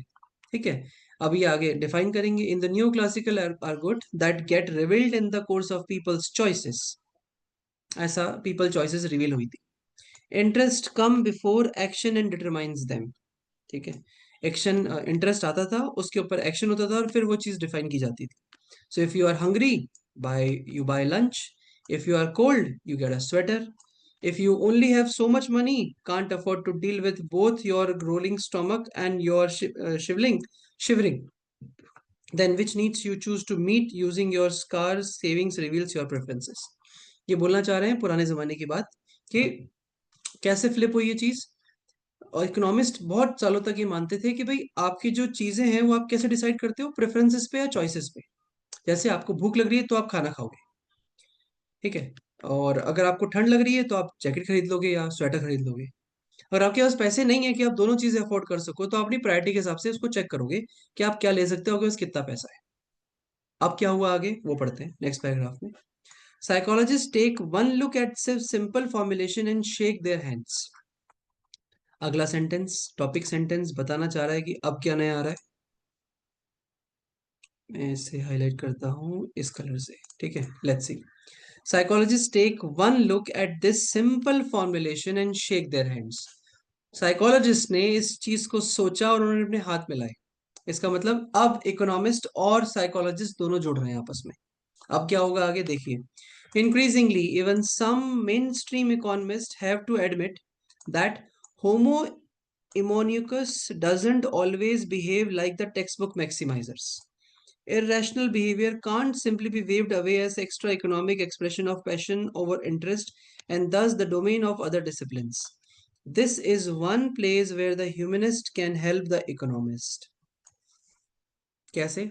यहाँ पे किस तरह से जो ये आपस में हेल्प हो रही है इसको डिस्क्राइब किया जा रहा है कि इन्होंने क्या किया। इकोनॉमिस्ट यानी कि जो इकोनॉमिस्ट लोग थे, ये लोग ह्यूमन को नहीं समझते थे, ये सिर्फ इकोनॉमी को समझते हैं। और ऑन द अदर वे जो साइकोलॉजिस्ट हैं वो इकोनॉमी को नहीं समझते, उनको सिर्फ ह्यूमन से मतलब है। इन दोनों ने जब हाथ मिलाए तो इन्हें समझ आया कि किस तरह से ये इम्पैक्ट कर सकते हैं ह्यूमन साइकोलॉजी को भी, मतलब जो ह्यूमन की अंडरस्टैंडिंग है उसको किस तरह से इकोनॉमी के फायदे के लिए या नुकसान फायदे के लिए ऑब्वियसली चेंज कर सकते हैं. If narrative economics is going to help us understand how rivals duke it out who wins and who loses, we are going to need much more than lessons from epidemiological studies of virus and intercarnial stimuli. अब इसको ये narrative economics का नाम दे रहे हैं. आपने सुना होगा ना आजकल इसमें इंडियन इकोनॉमी, सॉरी इकोनॉमी नहीं, पॉलिटिक्स में सुना जाता होगा आपको. यूट्यूबर्स बहुत सारे वर्ड्स यूज करते हैं कि ऐसा नैरेटिव चलाया जा रहा है, ऐसा नैरेटिव चलाया जा रहा है. तो वो नैरेटिव मतलब जब आपको कहा जा रहा है कि ये चीज हमें करनी चाहिए, वैसे ही इसी को यहाँ पे नैरेटिव इकोनॉमिक्स कहा गया है. यानी अभी तक क्या था, अभी तक जो इकोनॉमिक्स चल रही थी वो प्रेफरेंसेस या चॉइसेस पे चल रही थी. प्रीवियस पैराग्राफ में अगर मैं देखूं कि अगर हमें इसकी जरूरत है हम खरीदेंगे, नहीं जरूरत नहीं खरीदेंगे. लेकिन अब नैरेटिव इकोनॉमिक्स आ गई है जहां पे नरेट की जा रही है इकोनॉमिक्स आपको और फिर आप वो चीज कर रहे हैं. अब लास्ट में आता है कंक्लूजन. कंक्लूजन कहता है above all we need politics and institutions. Last वाला कह रहा है कि नहीं, हमें पॉलिटिक्स और इंस्टीट्यूशंस दोनों चाहिए. रेड करते हैं इसको. शिलर कौन है ये? नोबेल प्राइज विनर इकोनॉमिस्ट है. ही connects perceptions of narratives to change in behavior and hence the social and then it leads to the social outcomes. I repeat, he connects perceptions of narrative to change in behavior. तो he is connecting कि किस तरह से हमारा behavior change हो रहा है, narratives कैसे हमारे behavior को change कर रहे हैं और उससे social outcome भी change हो रहा है. He completes a circle that was key to behavioral economics and brings in storytelling to make sense of how perceptions get framed. अब वो सर्कल कंप्लीट कर रहा है. कौन सा सर्कल है? कि किस तरह से हमारे बिहेवियरल इकोनॉमिक्स की जो की है वो चेंज हो रही है स्टोरी टेलिंग से, और जिसकी वजह से हमारे परसेप्शंस बन रहे हैं. अब मैं समझाता हूँ. इसका सबसे बढ़िया एग्जांपल है हमारा आईफोन. आईफोन की मार्केटिंग और आईफोन ये सबसे बेस्ट प्रोसेस किया जाता है. अब आपको आईफोन की नीड है नहीं है, आईफोन कोई भी इंसान नीड से नहीं खरीदता. आईफोन खरीदा जाता है नैरेटिव इकोनॉमिक्स की वजह से. आपके परसेप्शंस क्रिएट किए जाते हैं स्टोरी टेलिंग के थ्रू. आपको बताया जाता है कि this is something that you need. आपके लिए नीड क्रिएट की जाती है, फिर आप जाते हैं उसे परचेस कर लेते हैं. Right, I am not against iPhone but I am just trying to tell you कि how things are being carved. आजकल हम खाना भी इस तरह से खा रहे हैं कि हमें भले ही भूख ना हो, पर अगर वो हमें अच्छा लग रहा है क्योंकि नैरेटिव सेट किया गया है and we go and eat that. This is called narrative economics that is being highlighted over here. उसी को ये यहाँ पर कंप्लीट कर रहे हैं. आगे दिस साइकिल, कौन सी cycle? Perception to behaviour to society. समझ रहे हैं? पहले परसेप्शन क्रिएट हो रहा है, उससे आपका बिहेवियर चेंज हो रहा है, उससे अल्टीमेटली सोसाइटी चेंज हो रही है. क्योंकि हमने पढ़ा था यहाँ पर कि उसी से सोशल आउटकम जो है वो बदलता है. और ये कौन कह रहा है? शिलर कह रहा है, जो कि नोबेल प्राइज विनर इकोनॉमिस्ट है. So this cycle was once meditated and dominated by institutions. कौन कौन से? Political parties, lobby groups and media organizations that played a vital role in legitimating, representing and excluding interest. तो ये जो cycle थी ये कौन हैंडल करता था? यानी परसेप्शंस और नैरेटिव्स कौन चलाता था? ये चलाते थे पॉलिटिकल पार्टीज, लॉबी ग्रुप्स या मीडिया ऑर्गेनाइजेशंस जिनके पास में लेजिटिमेट रिप्रेजेंटेशंस और इंटरेस्ट थे जो ऐसा कर सकते थे. बावजूद इसके institutions have been stripped from Schiller's account to reveal a bare dynamic of emotions and economics without the intermediating place of politics. बावजूद इसके शिलर जो है वो उसको आउट रखता है और कहता है कि इसके सिर्फ this is not the only way जिसके थ्रू नैरेटिव चलाया जा रहा है. इकोनॉमिक्स और इमोशंस भी हैं जिनके थ्रू ये चीज dynamics of emotions and economics are also there without the intermediating place of politics. यानी बिना पॉलिटिक्स के डर के भी इसको इम्प्लीमेंट किया जाता है. तो सिर्फ इंस्टीट्यूशंस तक ही इसका लिमिटेशन नहीं है, बाकी भी और तरीके हैं इसको करने के. क्या आपको पैसे समझ आया? Yes sir. मैंने आपको हर बार लिंक करने की कोशिश की है, स्ट्रक्चर हम समझ पाए कि पहला सेंटेंस दूसरे से, दूसरा तीसरे से किस तरह से लिंक कर रहा है. मैं ज्यादा डिटेल्स में नहीं जा रहा हूं. मैंने हर एक वर्ड को शायद ठीक से प्रोनाउंस भी नहीं किया है. You could clearly see that, but still I am able to understand the passage क्यों और कैसे वो मैं आपको समझाने की कोशिश कर रहा हूँ, क्योंकि मैं फॉलो कर रहा हूँ ऑथर को कि what author is trying to say. इसके लिए टॉपिक सेंटेंस और concluding sentence are very important for me. हर पैराग्राफ का पहला सेंटेंस टॉपिक सेंटेंस होता है और हर पैराग्राफ का लास्ट सेंटेंस कंक्लूडिंग सेंटेंस होता है। यहाँ पे हम क्लियरली देख सकते हैं कि हर एक पैराग्राफ में एक अलग आइडिया दे रखा है। अब आप देखिए, हमने पहले पैराग्राफ में शुरू किया था एकदम बाबा आदम के जमाने से, जब इकोनॉमिस्ट अपने आप को एकदम सुपर समझते थे अंग्रेजों की तरह, राइट। और लास्ट में हम सीधे पहुंच गए कि क्या आज की हमारी कहानी हम देखने को मिल रही है। हमारे चारों तरफ नैरेटिव्स क्रिएट किए जा रहे हैं। आपको पता है कि ये स्कूल अच्छा है, ये खाने की जगह अच्छी है, ये इंस्टीट्यूट अच्छा है, ये पार्टी अच्छी है, ये चीज अच्छी है। नैरेटिव्स क्रिएट किए जाते हैं जिनसे हमें हमारा क्या साइकिल क्या बन रहा है, हमारे परसेप्शंस की वजह से हमारा बिहेवियर चेंज हो रहा है, बिहेवियर की वजह से सोसाइटी चेंज हो रही है, जिसकी वजह से सोसाइटल चेंजेस आ रहे हैं। Clear everybody? Yes sir. आपको ऐसा जैसे पैसा समझ ना आया हो। अक्षत बेटा समझ आ गया आपको भी? हाँ ठीक है। मान्या क्लियर हो गया? आगम, दिव्यांश, एवरीबडी क्लियर? ठीक है। अब सोचिए कि पहले क्या गलती हुई थी, पहले हमें क्यों समझ में नहीं आया था इतने अच्छे से, और अभी इतना अच्छे से क्यों समझ में आ रहा है। मिस्टेक ये नहीं है कि मैं समझा पा रहा हूँ, मिस्टेक ये है कि आप लोग लिंक नहीं कर रहे हो, कनेक्ट नहीं कर रहे हो सेंटेंसेस स्ट्रक्चर्स को। हमें ये नहीं समझना है कि इसमें क्या लिखा है, खाली हमें ये भी समझना है कि इसे क्यों लिखा गया है। बोलो मान्या। लास्ट के 2 पैराग्राफ थोड़े कंफ्यूजिंग थे, तो फिर वो उसको समझने में लग गया और लिंकिंग छूट गई फिर कि क्या आई था। अंडरस्टैंड।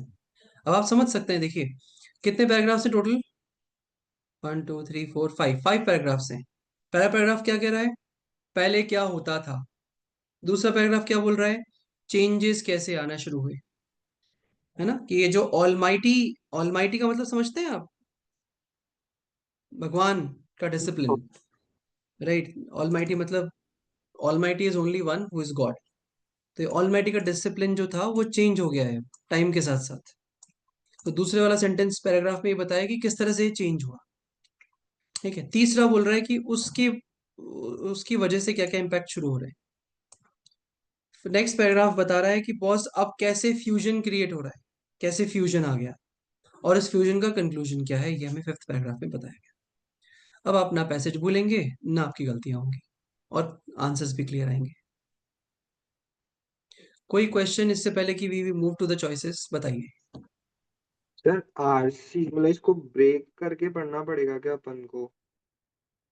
ब्रेक करके कैसे, मतलब समझा नहीं बेटा। सर ऐसा होता है ना कि जैसे समझ नहीं आया तो इसमें अपन क्या करते हैं कि छोटा छोटा पोर्शंस में इसको ब्रेक कर दो फिर समझो। बट एक टाइम आता है कि जैसे मैं तो 4th पैराग्राफ स्टार्ट होते ही जैसे शुरू के 3 पैराग्राफ्स में लिंक ही भूल गया। नो 5th पे आते आते तो वो खत्म हो जाता है, तो कॉन्फिडेंस वैसे ही डाउन हो जाता है, फिर क्वेश्चंस फिर वही गेस वर्क से क्वेश्चंस करना। इसका मतलब ये हुआ कि हमें पहला दूसरा तीसरा पैराग्राफ समझ नहीं आया, क्योंकि लिंक अगर खत्म हो गया या हम भूल गए, इसका मतलब ये है कि हम उसे समझ नहीं पाए कि वो कैसे नीचे तक कैरी ऑन हो रहा है। आप समझ रहे हो ना। जबकि आप देख सकते हो, जब मैंने आपको पढ़ाया अभी या फिर हमने हमने साथ में पढ़ा, तो मैंने आपको बताया कि कैसे ये वाला पैराग्राफ पहले वाले पैराग्राफ से लिंक है, राइट अक्षत। Yes sir. तो अगर आप 4th पैराग्राफ पे जा रहे हो तो इसका मतलब पता है क्या है, और पहले वाला बोल रहे हो, इसका मतलब ये है कि आपने सिर्फ उसे पढ़ा, अच्छा इस पैराग्राफ में ये बोल रहा है, ठीक है ठीक है, इस पैराग्राफ में ये बोल रहा है, बट आप लिंक नहीं कर पा रहे। ये तो कह पा रहे हो कि ये इसमें लिखा है, ये इसमें लिखा है, पर ये नहीं समझ पा रहे कि ये नीचे क्यों है, ये ऊपर क्यों है। अब आप सोचो 1 मिनट के लिए, क्या मैं 2nd पैराग्राफ को 1st पैराग्राफ बना सकता हूँ? अगर बना देता हूँ तो नुकसान क्या होगा? तो कंट्रास्ट है दोनों। कॉन्ट्रास्ट है, लेकिन ये पास्ट की बात कर रहा है कि पहले ऐसा होता था। ऑफन टाइम्स ये माना जाता था, अधिकांशतः ये इकोनॉमिस्ट जो थे वो सिर्फ अपनी गाते थे, दूसरे की नहीं सुनते थे। लेकिन टाइम चेंज हो गया। अब सोचो, मैं टाइम पहले भी लिख दूं, भाई टाइम चेंज हो चुका है, राइट। तो फिर ये नीचे वाला काम नहीं करेगा ना, फिर नीचे वाले का ट्रांजिशन चेंज करना पड़ेगा, मुझे लिखना पड़ेगा earlier it use to happen, तब ये मैच कर पाएगा, अदरवाइज नहीं करेगा मैच। समझ आ रहा है अक्षर? Yes sir got it. तो ये लिंकिंग है, इस तरह से आप समझेंगे इसको। आगे नीचे लिखा हुआ है, it is important to understand how this flips. अब ये जो फ्लिप है, ये फ्लिप कहाँ हुई है, यहाँ पे हुई है, क्योंकि पहले ये इनकी अंडरस्टैंडिंग थी, यहाँ पे अब चेंज हो गए, इसलिए फ्लिप को हाईलाइट कर रहा है, इसीलिए 2nd के बाद 3rd आ रहा है। कोई और पैराग्राफ नहीं आ सकता, नहीं तो ये सेंटेंस चेंज होगा। इस सेंटेंस को हम नहीं लिख सकते यहाँ पे। अब आपको समझ आ रहा है गाइस? Yes sir. इस तरह से पढ़ना है बच्चों। कुछ नहीं है, सिर्फ प्रोनाउंस है जिनको मैच करना है। कहाँ प्रॉब्लम है? यस मान्या। लास्ट की दो की भी लिंकिंग बता दो, जैसे हाँ, लास्ट के थर्ड। लिंकिंग भी चलते हैं, चलो वो भी देख लेते हैं। Psychologist take one look at this simple formulation. बस रुक जाओ। एट दिस सिंपल फॉर्मुलेशन, कौन सा सिंपल फॉर्मुलेशन? कौन सा फॉर्मुलेशन हुआ? ऊपर बनाया गया है फॉर्मुलेशन कि पहले प्रेफरेंसेस थे, राइट? पहले ऊपर प्रेफरेंसेस थे, अब नीचे जाकर के ये फॉर्मुलेशन बनाया गया और फिर शेक हैंड्स हुए। तो वो शेक हैंड्स होने से क्या होगा, उसका क्या फायदा क्या नुकसान हो रहा है, वो चीज लिखी हुई है यहाँ पर। आगे, above all we need politics and institutions. ये सेंटेंस ही पता लग रहा है कि हम कंक्लूड करने वाले हैं। सबसे ऊपर ये है, तो सबसे ऊपर का मतलब नीचे की जो चीजें हैं वो तो पता होनी चाहिए ना क्या क्या है, तभी तो सबसे ऊपर जाएंगे हम। इसलिए ये कंक्लूजन दे रहा है। मैं समझा पा रहा हूँ, यस सर। राइट? तो this is how we can easily identify and understand guys. समझ में आ गया मान्या बेटा? Yes sir. हाँ, shall we move to the questions और any other question, any other doubt? किसी को भी डाउट बचा है तो बताइए भाई। आई एम श्योर नहीं होना चाहिए, फिर भी है तो बता दो। नहीं है? ठीक है, तो let's move to the second question.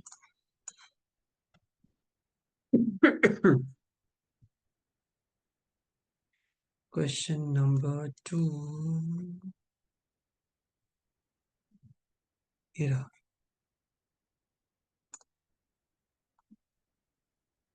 हाँ जी, क्वेश्चन कह रहा है time have changed for the once almighty discipline. Second paragraph का फर्स्ट सेंटेंस है। We can infer from this statement associate paragraph with the author is being what. पहले तो मुझे बताइए ऑथर ने क्यों लिखा है ये सेकंड सेंटेंस? सेकंड पैराग्राफ का फर्स्ट सेंटेंस क्यों लिखा है? एनीबॉडी?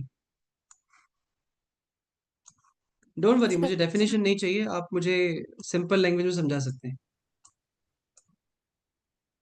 पहले जो इकोनॉमिस्ट थे वो सिर्फ अपने जो उन्होंने पढ़ा है उस पे रिलाय करते थे और नया लर्न नहीं करना चाहते थे, बट अब टाइम चेंज हो गया है, अब वो कोलैबोरेट भी करते हैं, इंफॉर्मेशनल लर्निंग बोरो भी करते हैं वो सब। कौन सा आंसर चॉइस, ये कौन सा चॉइस ये आंसर दे रहा है जो आपने बोला मान्या?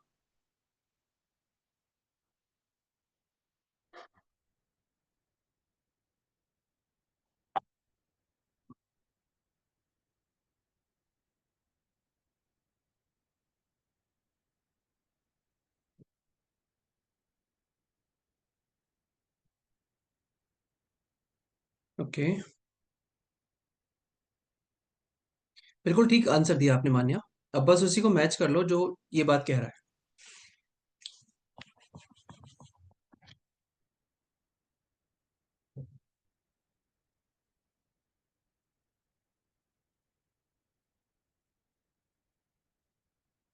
ओनली एक आंसर आया अब तक मेरे पास। कम ऑन गाइस, हमने पूरा पैसेज पढ़ लिया। सर सी। सी, ठीक है, I will write C from Himanshu. और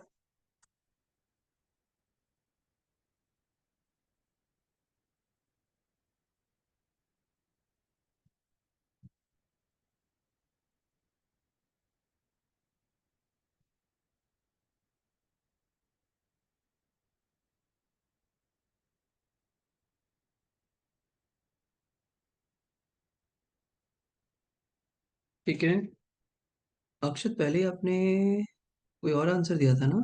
यस सर, चेंज कर दिया उसको। अच्छा, चेंज कर दिया, ठीक है, ओके। ओके, कोई बात नहीं, जो भी आंसर आपको लगता है प्लीज मुझे आंसर प्रोवाइड कराइए, अंडरस्टैंडिंग मैं बिल्डअप करूंगा, परेशान मत होइए। वैसे ये आंसर तो आसान था।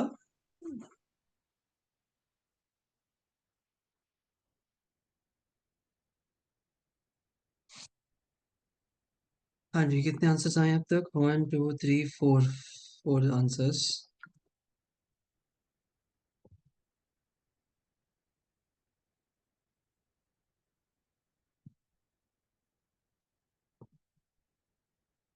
बी, सरकास्टिक की बात कहाँ हो रही है यहाँ पर? कहीं बात हो रही है सरकास्टिक की?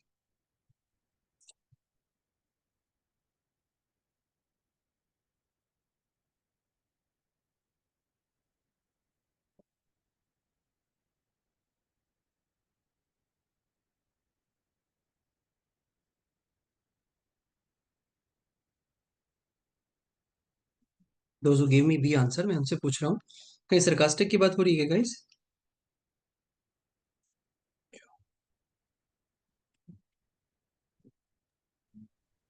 नहीं सर, पर बी और सी में थोड़ा कंफ्यूजन लगा है।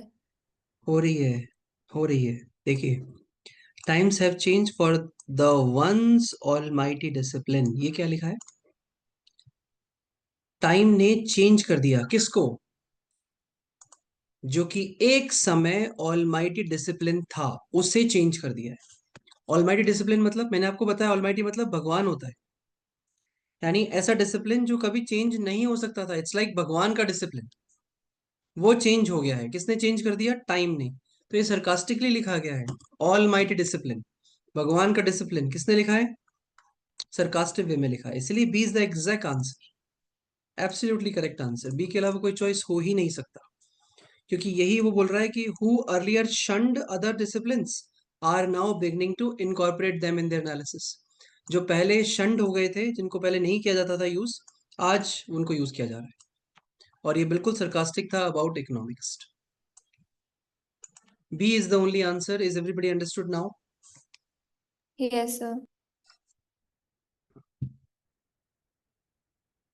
Right? Good. तो अब समझ आ रहा है ना कैसे क्वेश्चंस पूछे जा रहे हैं, क्यों बनाए जा रहे हैं ये? जानबूझ के ऑथर ने ये क्वेश्चन बनाया है, क्योंकि उनको लग रहा था कि स्टूडेंट ये समझ ही नहीं पाएगा कि ये कहाँ से आ गया। वैसे मैं पूछना चाहता हूँ आप लोगों से, डिसिप्लिन का मतलब क्या होता है? What is discipline? फिर अप्रोच जो कि काफी टाइम से यूज करी जा रही थी। अप्रोच काफी टाइम से यूज की जा रही थी, ओके। और सर वैसे सी क्यों नहीं हो सकता? बिल्कुल ठीक है, अभी बताता हूँ बेटा मैं। पहले डिसिप्लिन का मतलब समझ लेते हैं एक बार। डिसिप्लिन में रहिए, डिसिप्लिन बहुत इंपॉर्टेंट है लाइफ में। क्या होता है डिसिप्लिन?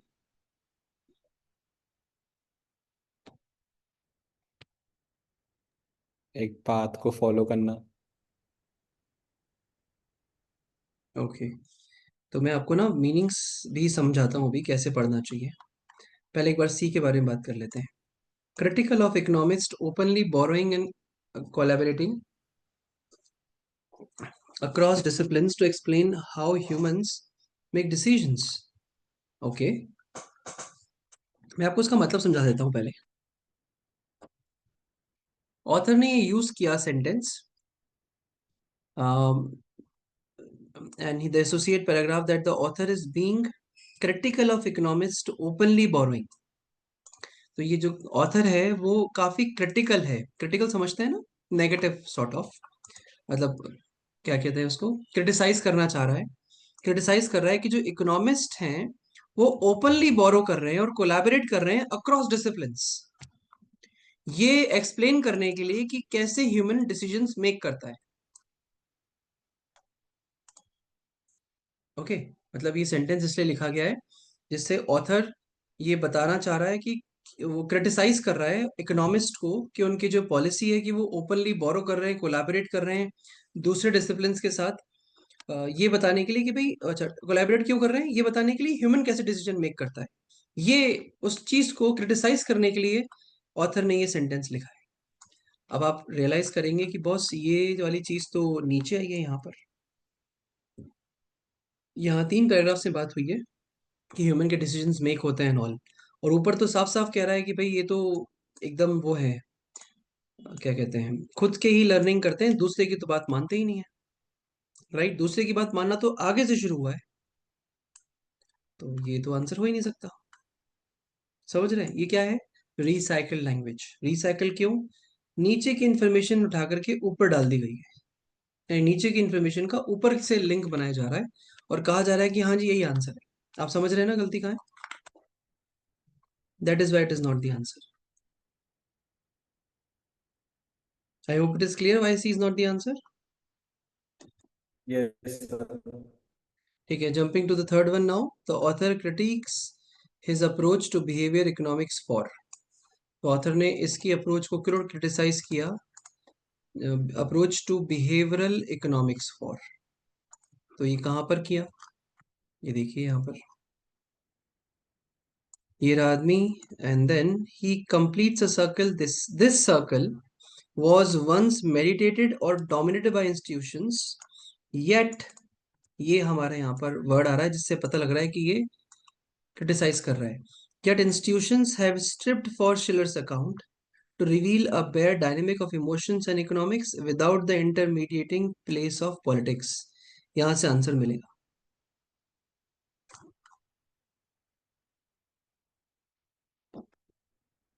कौन सा चॉइस ये बात कर रहा है? जो मैंने अंडरलाइन करके भी आपको बताई वही आंसर है. Quickly share the answer.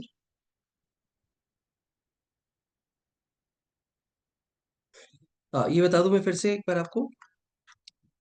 Question कैसे समझा मैंने? ऑथर क्रिटिसाइज कर रहा है इसकी अप्रोच को. क्यों कर रहा है? For something this. तो क्यों करना चाह रहा है?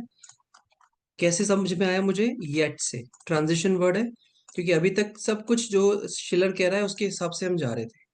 But in this answer choice, in this sentence, sorry, it is started by yet, which shows कि ऑथर इसको कॉन्ट्राडिक्ट कर रहा है. सो ये ही आंसर होगा. इसके अलावा कोई और सेंटेंस हमें आंसर नहीं दे सकता. And he is saying that yet institutions have been stripped from his account to reveal a bare dynamic of emotions and economics without the intermediating place of politics. मैं meaning नहीं समझाना चाह रहा क्योंकि अगर समझा दूंगा तो बहुत आसान हो जाएगा. स्टिल आप इसका आंसर दे सकते हैं. स्टिल देखिए, रिसाइकल लैंग्वेज से बचना है आपको, and then you can provide me the answer. मैं इसे हाईलाइट कर देता हूँ as a correct answer. Right, third करना है हमें. फटाफट से आंसर दीजिए. I am sure you can provide मी.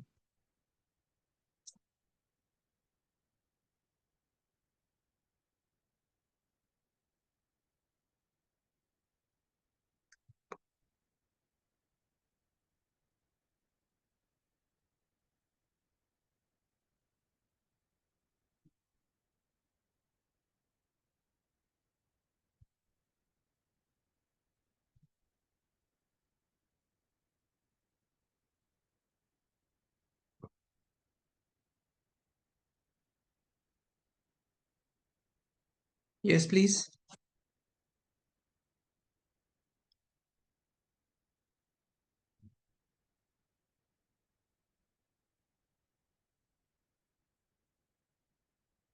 ठीक है, मैं हेल्प कर देता हूँ क्विकली. देखिए जरा ध्यान से. ऑथर क्रिटिसाइज कर रहा है. ठीक है, पहला A, relying excessively on story telling as the main influence of the formation of perceptions. Story telling की बात कहाँ हो रही है? Where is the story telling?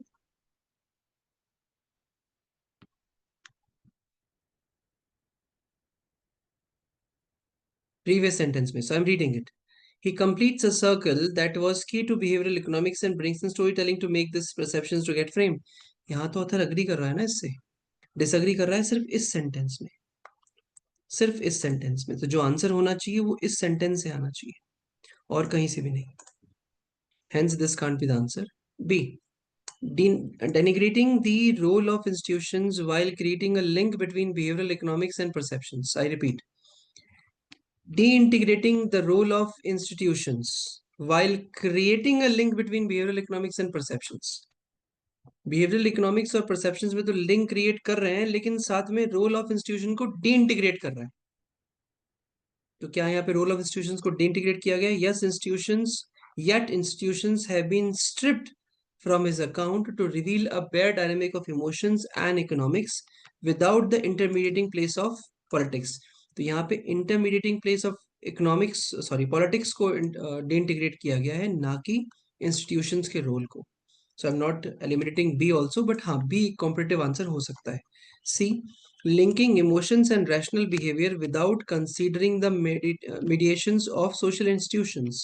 अब देखिए कितना अच्छे से मैच कर रहा है. Institutions have been stripped from his account to reveal a bare dynamic of emotions and economics without the intermediating place of politics. यानी कि बिना किसी पॉलिटिक्स के प्लेस को इंटरमीडिएट किए हुए, और इंस्टीट्यूशंस जो स्ट्राइप्ड ऑफ कर रही हैं शिलर के अकाउंट को, to show, to reveal a bare dynamic of emotions and economics.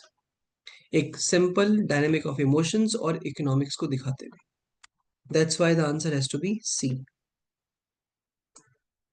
Last, ignoring the marginal role that media and politics play in influencing people's behavior. No, media के role की बात नहीं हो रही है इसके अंदर, और ना ही हम उसे इग्नोर कर रहे हैं इसके अंदर, तो we are not keeping it. इसने क्या किया, ऊपर जो लिखा है यहाँ पर, ये रहा, political party, lobby group, media organisations, तो ये जो मेन लोग रोल प्ले कर रहे थे उसमें से सिर्फ मीडिया को बाहर निकाल के बताया। Again this is a wrong answer, answer has to be C. I hope it is clear why it is the answer. Coming to the last quickly, we can infer from the passage that the term refers to someone who, मतलब ये किसके लिए लिखा गया है, पढ़ते हैं कहाँ लिखा हुआ है ये। Can someone show me where it is written?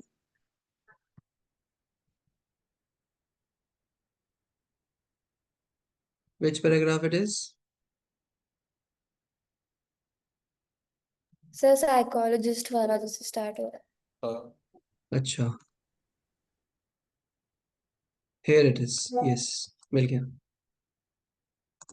ठीक है।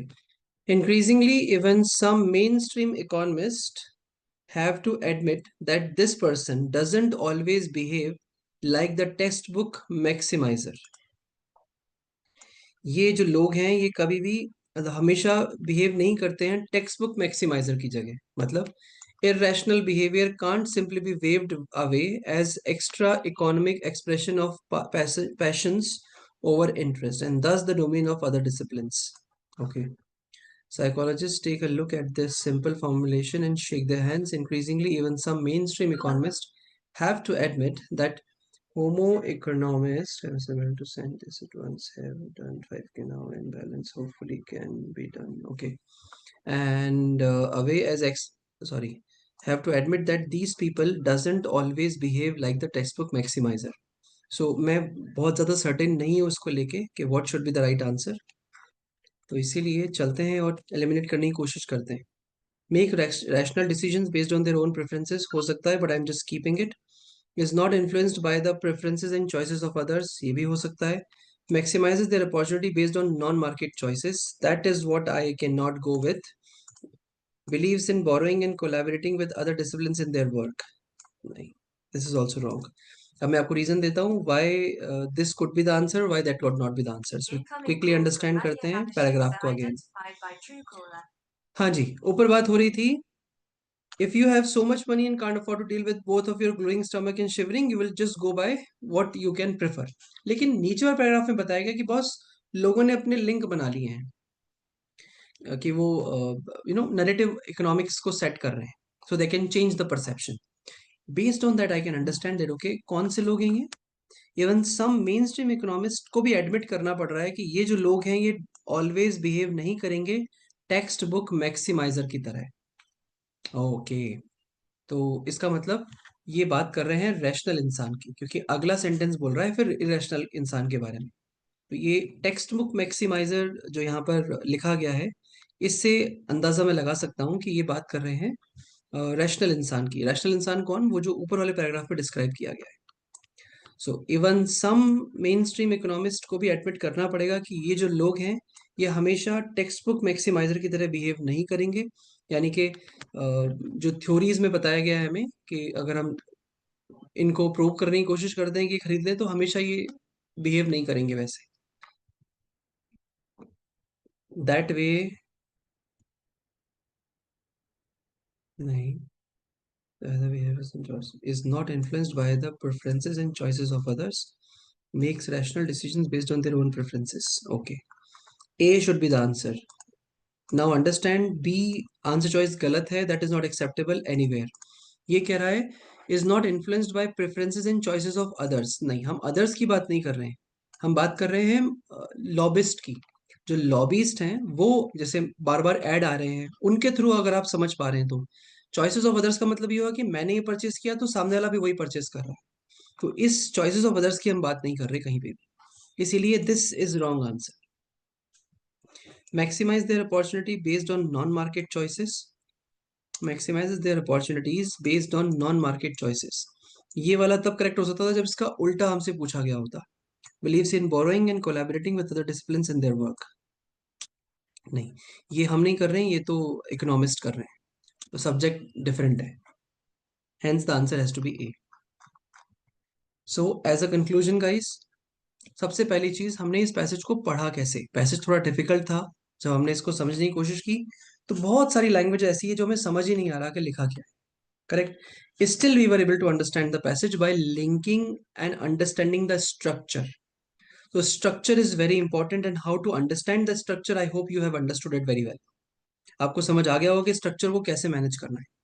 और क्वेश्चंस पे, चॉइसेस पे जाने से पहले हमें क्या कॉन्फिडेंस रखना है, कैसे क्वेश्चंस को समझना है, क्वेश्चंस है ही नहीं उन्हें क्वेश्चंस कैसे बनाना है, this is the way of dealing with these things. एक पॉइंट में लास्ट में बोलना चाहूंगा आप लोगों को, जितने भी बार भी हमने क्लासेस की हैं, जो भी हमने पैसेजेस सॉल्व किए हैं, मुझे बार बार ये लगता है कि आप लोग अपने इमोशंस को ज्यादा अटैच करते हैं उसके साथ, rather than understanding कि author क्या कहना चाह रहा है. So I sincerely request you, please do not put your own understanding into it. आप प्लीज जाइए और समझने की कोशिश कीजिए कि ऑथर क्या कहना चाह रहा है पैसेज में, और वो पहले पैराग्राफ में उसने क्या बोला, सेकंड पैराग्राफ में क्या बोल रहा है, why first and second paragraph are link together. इससे आपको पैसेज समझने में आसानी होगी।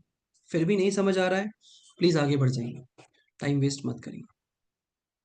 सर ये जो प्रॉब्लम है ना कि जो समझ नहीं आता जब अपन लिंक कर लेते हैं, ये होता ही तब है कि जब अपन को ऑथर की लैंग्वेज या ऑथर का व्यू पॉइंट नहीं समझ आता, तब अपना इमोशंस आ जाता है उसमें। आई एग्री, क्योंकि सब आपस में इंटरकनेक्टेड है, सब आपस में इंटरकनेक्टेड है। कोशिश करिए आप सेंटेंसेस में एम्फेसाइज करें without putting our brain to it, without putting our heart to it, कि वहाँ ऑथर क्या कहना चाह रहा है, वो क्या क्या लिख रहा है वहां पर। ठीक है, एक लास्ट चीज और आप लोगों से मैं डिस्कस करना चाहूंगा, एक सेकंड के लिए प्लीज मुझे एक मिनट और दीजिएगा, क्योंकि मैंने आप लोगों से क्वेश्चन पूछा कि डिसिप्लिन का मतलब क्या होता है और मुझे एक सही आंसर नहीं मिला।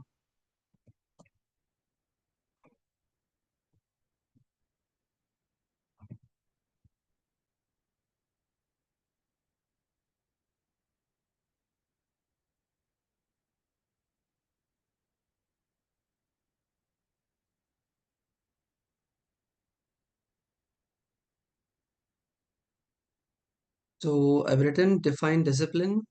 ठीक है, लेट्स अंडरस्टैंड द मीनिंग। कहाँ गया?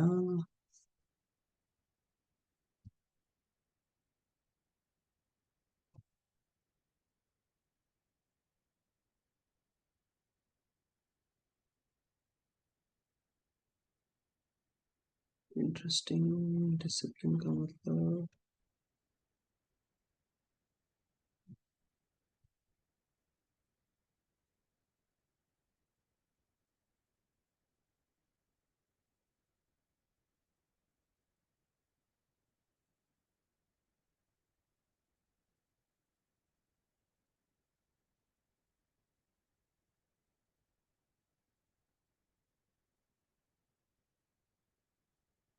okay, look at this. Discipline as a verb meaning to train someone to behave in a controlled or orderly way, either through instructive or exercise, or by punishing them for misbehavior. मतलब to train and control behavior हमें पता है इसका मतलब, to bring control भी हमें पता है, लेकिन to punish भी होता है। मतलब the officer were disciplined for using racist language। क्या आपको इसका मीनिंग समझ आ रहा है? To punish यानी the officers were punished for using racist language. So instead of punished, they are using it disciplined. क्या आप इसका मीनिंग समझ पा रहे हैं? This is Yes. Called vocab in context. इसी तरह की वोकैब आपको परेशान करती है जब आप पैसेजेस पढ़ते हैं। आपको ये समझना होगा कि वर्ड्स को किस तरह से यूज किया जाता है, as a verb, as a noun. अभी मैं डिसिप्लिन को एज अ नाउन समझना चाहूँ तो देखिए नाउन का मतलब क्या होगा। Noun refers to training that develop self control, orderliness, special. So देखिए यहाँ पे फील्ड ऑफ स्टडी हो सकता है, ट्रेनिंग सेल्फ कंट्रोल हो सकता है, रूल्स एंड पनिशमेंट्स हो सकते हैं। यहाँ पे standards of discipline, who breaks the rules, sorry, harsh discipline will behave befall those who break the rules. तो वर्ड्स को किस फॉर्म में यूज किया जा रहा है समझना बहुत इंपॉर्टेंट है। एक और एग्जांपल देना चाहूंगा फाउंडर का। क्या आप मुझे बता सकते हैं फाउंडर का मतलब क्या होता है? ये गूगल क्यों नहीं दिखा रहा है?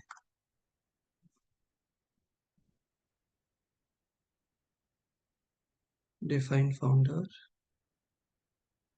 फाउंडर का मतलब क्या होता है एनीबॉडी?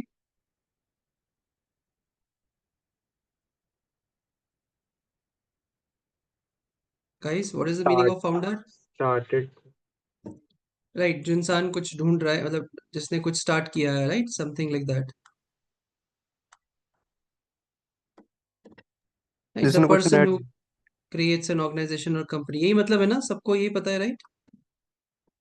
यस। अब देखिए, डिफाइन फाउंडर वर्ब। वर्ब में इसका क्या मतलब होता है?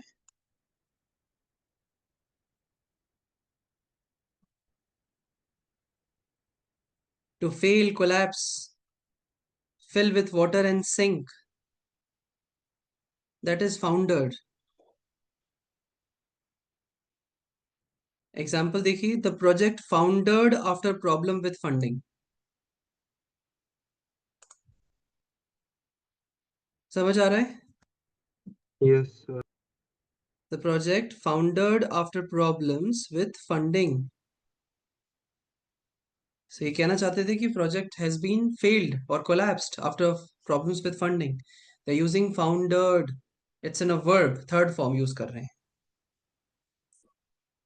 सो जब भी आप मीनिंग देख रहे हैं, टाइपकास्ट मत करिए। What do we do is like, founder का मतलब हमेशा के लिए हमें समझ आ गया, यही हमने टाइपकास्ट कर दिया, ऐसा नहीं है। समझने की कोशिश करिए, कॉन्टेक्स्ट के हिसाब से उसका मीनिंग अलग हो सकता है, वो क्या कहना चाह रहा है वहां पर। और फॉर्म्स होते हैं, हर एक वर्ड के 3 फॉर्म हो सकते हैं। नाउन हो सकता है, वर्ब हो सकता है, एडजेक्टिव या एडवर्ब हो सकता है, जिसे हम शॉर्ट में मॉडिफायर कहते हैं। ठीक है। पर अभी हमारे पास टाइम नहीं है सब पढ़ने का, ना मैं पढ़ाने वाला हूँ इस समय आपको। ठीक है, इट्स जस्ट दैट कि किसी भी वर्ड को टाइपकास्ट मत करिए। ओके, जैसे और जो लोग 26 में करने वाले हैं वो आराम से समझ सकते हैं, उनके पास टाइम है। सो दो स्टूडेंट्स कैन एक्चुअली अंडरस्टैंड कि इस वर्ड का मीनिंग क्या है, बना कैसे है, और इसके फॉर्म्स में क्या क्या मीनिंग्स हो सकते हैं, क्योंकि एक ही वर्ड के अलग अलग मीनिंग्स हो सकते हैं। ठीक है गाइस, आज तो आधा घंटा एक्स्ट्रा हो गया। I am so sorry, I didn't realise. फिर previous year for 26 previous year RC solve करने में अगर ये स्ट्रेटजीज अपन यूज करें जो आज आपने बताई, दैट विल बी हेल्प। हर जगह हेल्प करेंगी, हर दुनिया के हर पैसेज में, दुनिया के हर एग्जाम में ये हेल्प करेंगी आपको। ठीक है। अच्छा, मैंने कभी बताया नहीं that who exactly I am and what do I do, so I tell you. I teach IELTS, TOEFL, SAT, ACT, GMAT, GRE, UCAT, BMAT plus CAT, MAT, all, XAT, all जितने भी एग्जाम्स इंडिया के हैं वो सभी मैं पढ़ाता हूँ। मैंने क्लैट के लिए भी बहुत सालों तक पढ़ाया है, कैट के लिए भी बहुत सालों तक पढ़ाया है। बट मेजरली जो मेरा चंक है पढ़ाने का वो है अब्रॉड के लिए।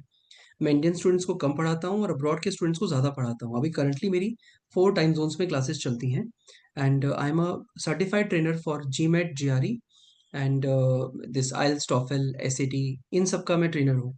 सो what I have realise is, मतलब just sharing my thought process with you कि हम और हम में और उन लोगों में क्या डिफरेंस है। मैं आपको सिर्फ ये एग्जांपल दे रहा हूँ। जैसे मॉर्निंग में I was having a class with a US student. What he was doing is, when he was reading, you know what, after reading 2 paragraphs he stopped and he asked me कि यहाँ पे इसने गलत लिखा है, ये understanding सही match नहीं कर रही है।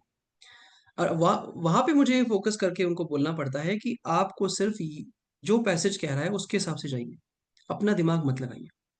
वहां पे वो क्रिटिसाइज करते हैं उसको कि ये ऑथर गलत कहना चाह रहा है, मतलब they are using their brain to it, not understanding it to criticize it. हमारे साथ प्रॉब्लम क्या होती है, on the other hand, when we are reading it, जितना लिखा है उससे ज्यादा हम अपनी तरफ से सोच के बैठ जाते हैं और अपनी एक लिंकिंग क्रिएट कर लेते हैं कि यहाँ ऐसे ऐसे लिंक हो गया होगा। कब होता है ये, जब लैंग्वेज टफ होती है। अक्षत ने बिल्कुल सही कहा, सर पैसेज तो तब समझ नहीं आता हमें, या यहाँ हम अपने इमोशंस तब लगाते हैं जब हमें ऑथर की बात समझ नहीं आती है। स्ट्रिक्टली जो ऑथर कह रहा है उसके हिसाब से चलेंगे तो प्रॉब्लम ही नहीं आएगी। और अगर आपको वो समझ नहीं आया तो अपना दिमाग लगाए बिना अगला सेंटेंस पढ़िए और सोचिए कि पहले वाले सेंटेंस में क्या कहा गया होगा। ठीक है, इसको इस तरह से समझने की कोशिश करिए। लिंक बनाना शुरू कीजिए, यकीन करिए मेरा, कि लिंकिंग आप रोज करते हैं डेली बेसिस पे, बिना लिंकिंग आपका काम हो ही नहीं सकता। आप दुनिया में कोई भी प्रोडक्ट प्रोसेस करते हैं, कोई भी चीज करते हैं, कोई भी एक्टिविटी करते हैं, कोई भी डिसीजन मेकिंग करते हैं, लिंक के बेसिस पे ही होती है। अगर लिंक मिस होता है तो आप उसे आइडेंटिफाई करके करेक्ट भी करते हैं। ओके, तो प्लीज पैसेज के संदर्भ इस लिंक को समझिए। इसीलिए मैंने आपको वो एग्जांपल दिया था थ्री इडियट्स वाली टाइम उसका मशीन का। अब क्या उस सीन को वो लोग लास्ट में लिख सकते हैं, पहले में डाल सकते हैं, कहीं आगे पीछे कर सकते हैं क्या? नहीं कर सकते ना। They have to keep it at a right place where they want to show you कि रोट लर्निंग नहीं करनी है। क्या आप सब में से मुझे कोई एग्जांपल दे सकता है रोट लर्निंग का, कोई एक और एग्जांपल जो उस थ्री इडियट मूवी में यूज किया गया हो कि रोट लर्निंग मत करो?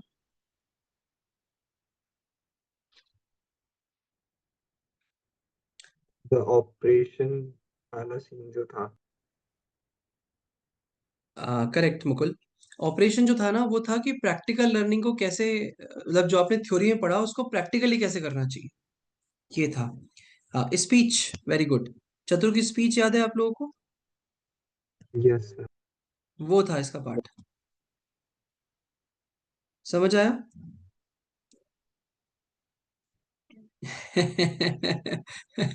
सक्षम says go for marks not learning. नहीं। अगर आप मार्क्स पे पीछे जाओगे, लर्निंग पे ध्यान नहीं दोगे, यकीन करो मार्क्स आएंगे ही नहीं। और आएंगे तो अनसर्टेनिटी के साथ आएंगे कि अभी आ रहे हैं, पता नहीं कल आएंगे कि नहीं आएंगे, या रियल टेस्ट में आएंगे नहीं आएंगे, कोई गारंटी नहीं है। लेकिन अगर लर्निंग पे ध्यान दोगे तो मार्क्स जरूर आएंगे।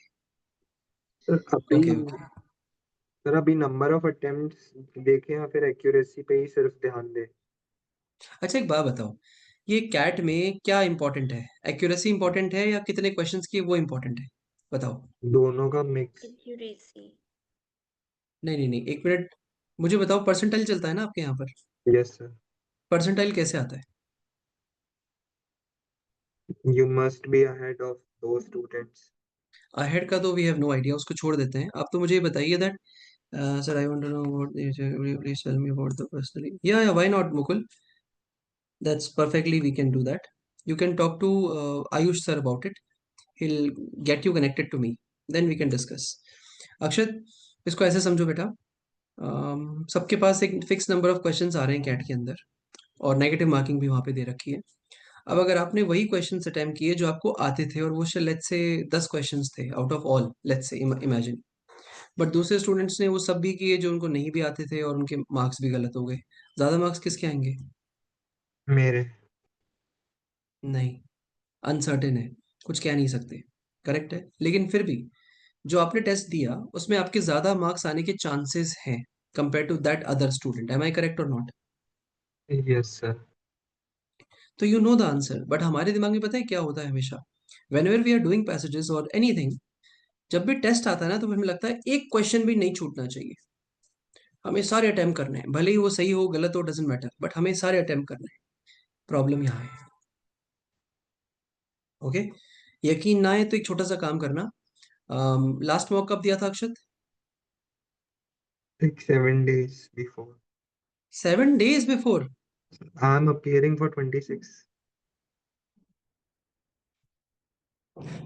ओके ओके, तुम्हें तो मौके नहीं देना चाहिए।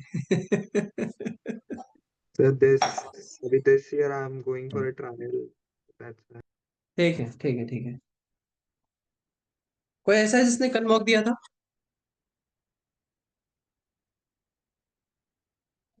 Is there anybody who took mock maybe day after to day before yesterday or yesterday?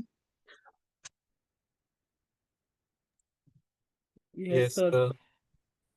Himanshu, आपको चार पैसेज आपने पढ़े होंगे, या चार नहीं पढ़े होंगे तो एक दो तो पढ़े ही होंगे। सर कोई दो। पैसेज याद है? दो पैसेज पढ़े थे। दोनों पैसेज नहीं में से सर। कोई दोनों पैसेज बता सकते हो मुझे किसके बारे में थे? सर याद नहीं है। क्या ये पॉसिबल है कि अगर आपने दो पैसेजेस पढ़े हो या एक पैसेज पढ़ा हो जस्ट कल, और आपको याद ना हो, अनलेस आपको वो समझ ना आया हो या आपको इंटरेस्ट ना आया हो? Correct not correct? हाँ सर। ये है प्रॉब्लम। अगर आपको इंटरेस्ट नहीं है ना, या आपको समझ नहीं आया, तो फिर काम नहीं बनेगा अपना। आज हमने कौन कौन से पैसेजेस पढ़े?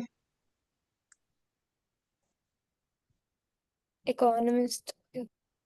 करेक्ट। क्या हमें पैसेज का स्ट्रक्चर याद है? यस। Yes sir. क्योंकि हमें समझ आया। सो आप लोगों का टारगेट चेंज करना होगा। हमारा टारगेट सारे क्वेश्चंस करेक्ट करना नहीं है, पैसेज को ठीक से समझना है। क्वेश्चंस अपने आप करेक्ट हो जाएंगे, प्लीज ऐसा करके देखिए। ठीक है, will automatically improve, trust me. आज बहुत सारा टाइम ले लिया मैंने extra, half an hour completely हो गया है. Thank you for bearing me. We'll see you in the next session, and I'm sure you're gonna improve with these ways that we have discussed. Thank you sir. आप सब thank लोग जयपुर में ही रहते हैं क्या? Yes yes sir. सर। कोई ऐसा है जो जयपुर से बाहर का है? No sir. नहीं? अरे वाह! तो आप लोग की मैथ्स की क्लासेस ऑफलाइन होती हैं क्या? Yes Yes, sir. हाँ sir. Sir, offline. Okay, okay, math या डेल आर्ट दोनों ऑफलाइन होती है। ओके. ठीक है गाइस, फेयर इनफ.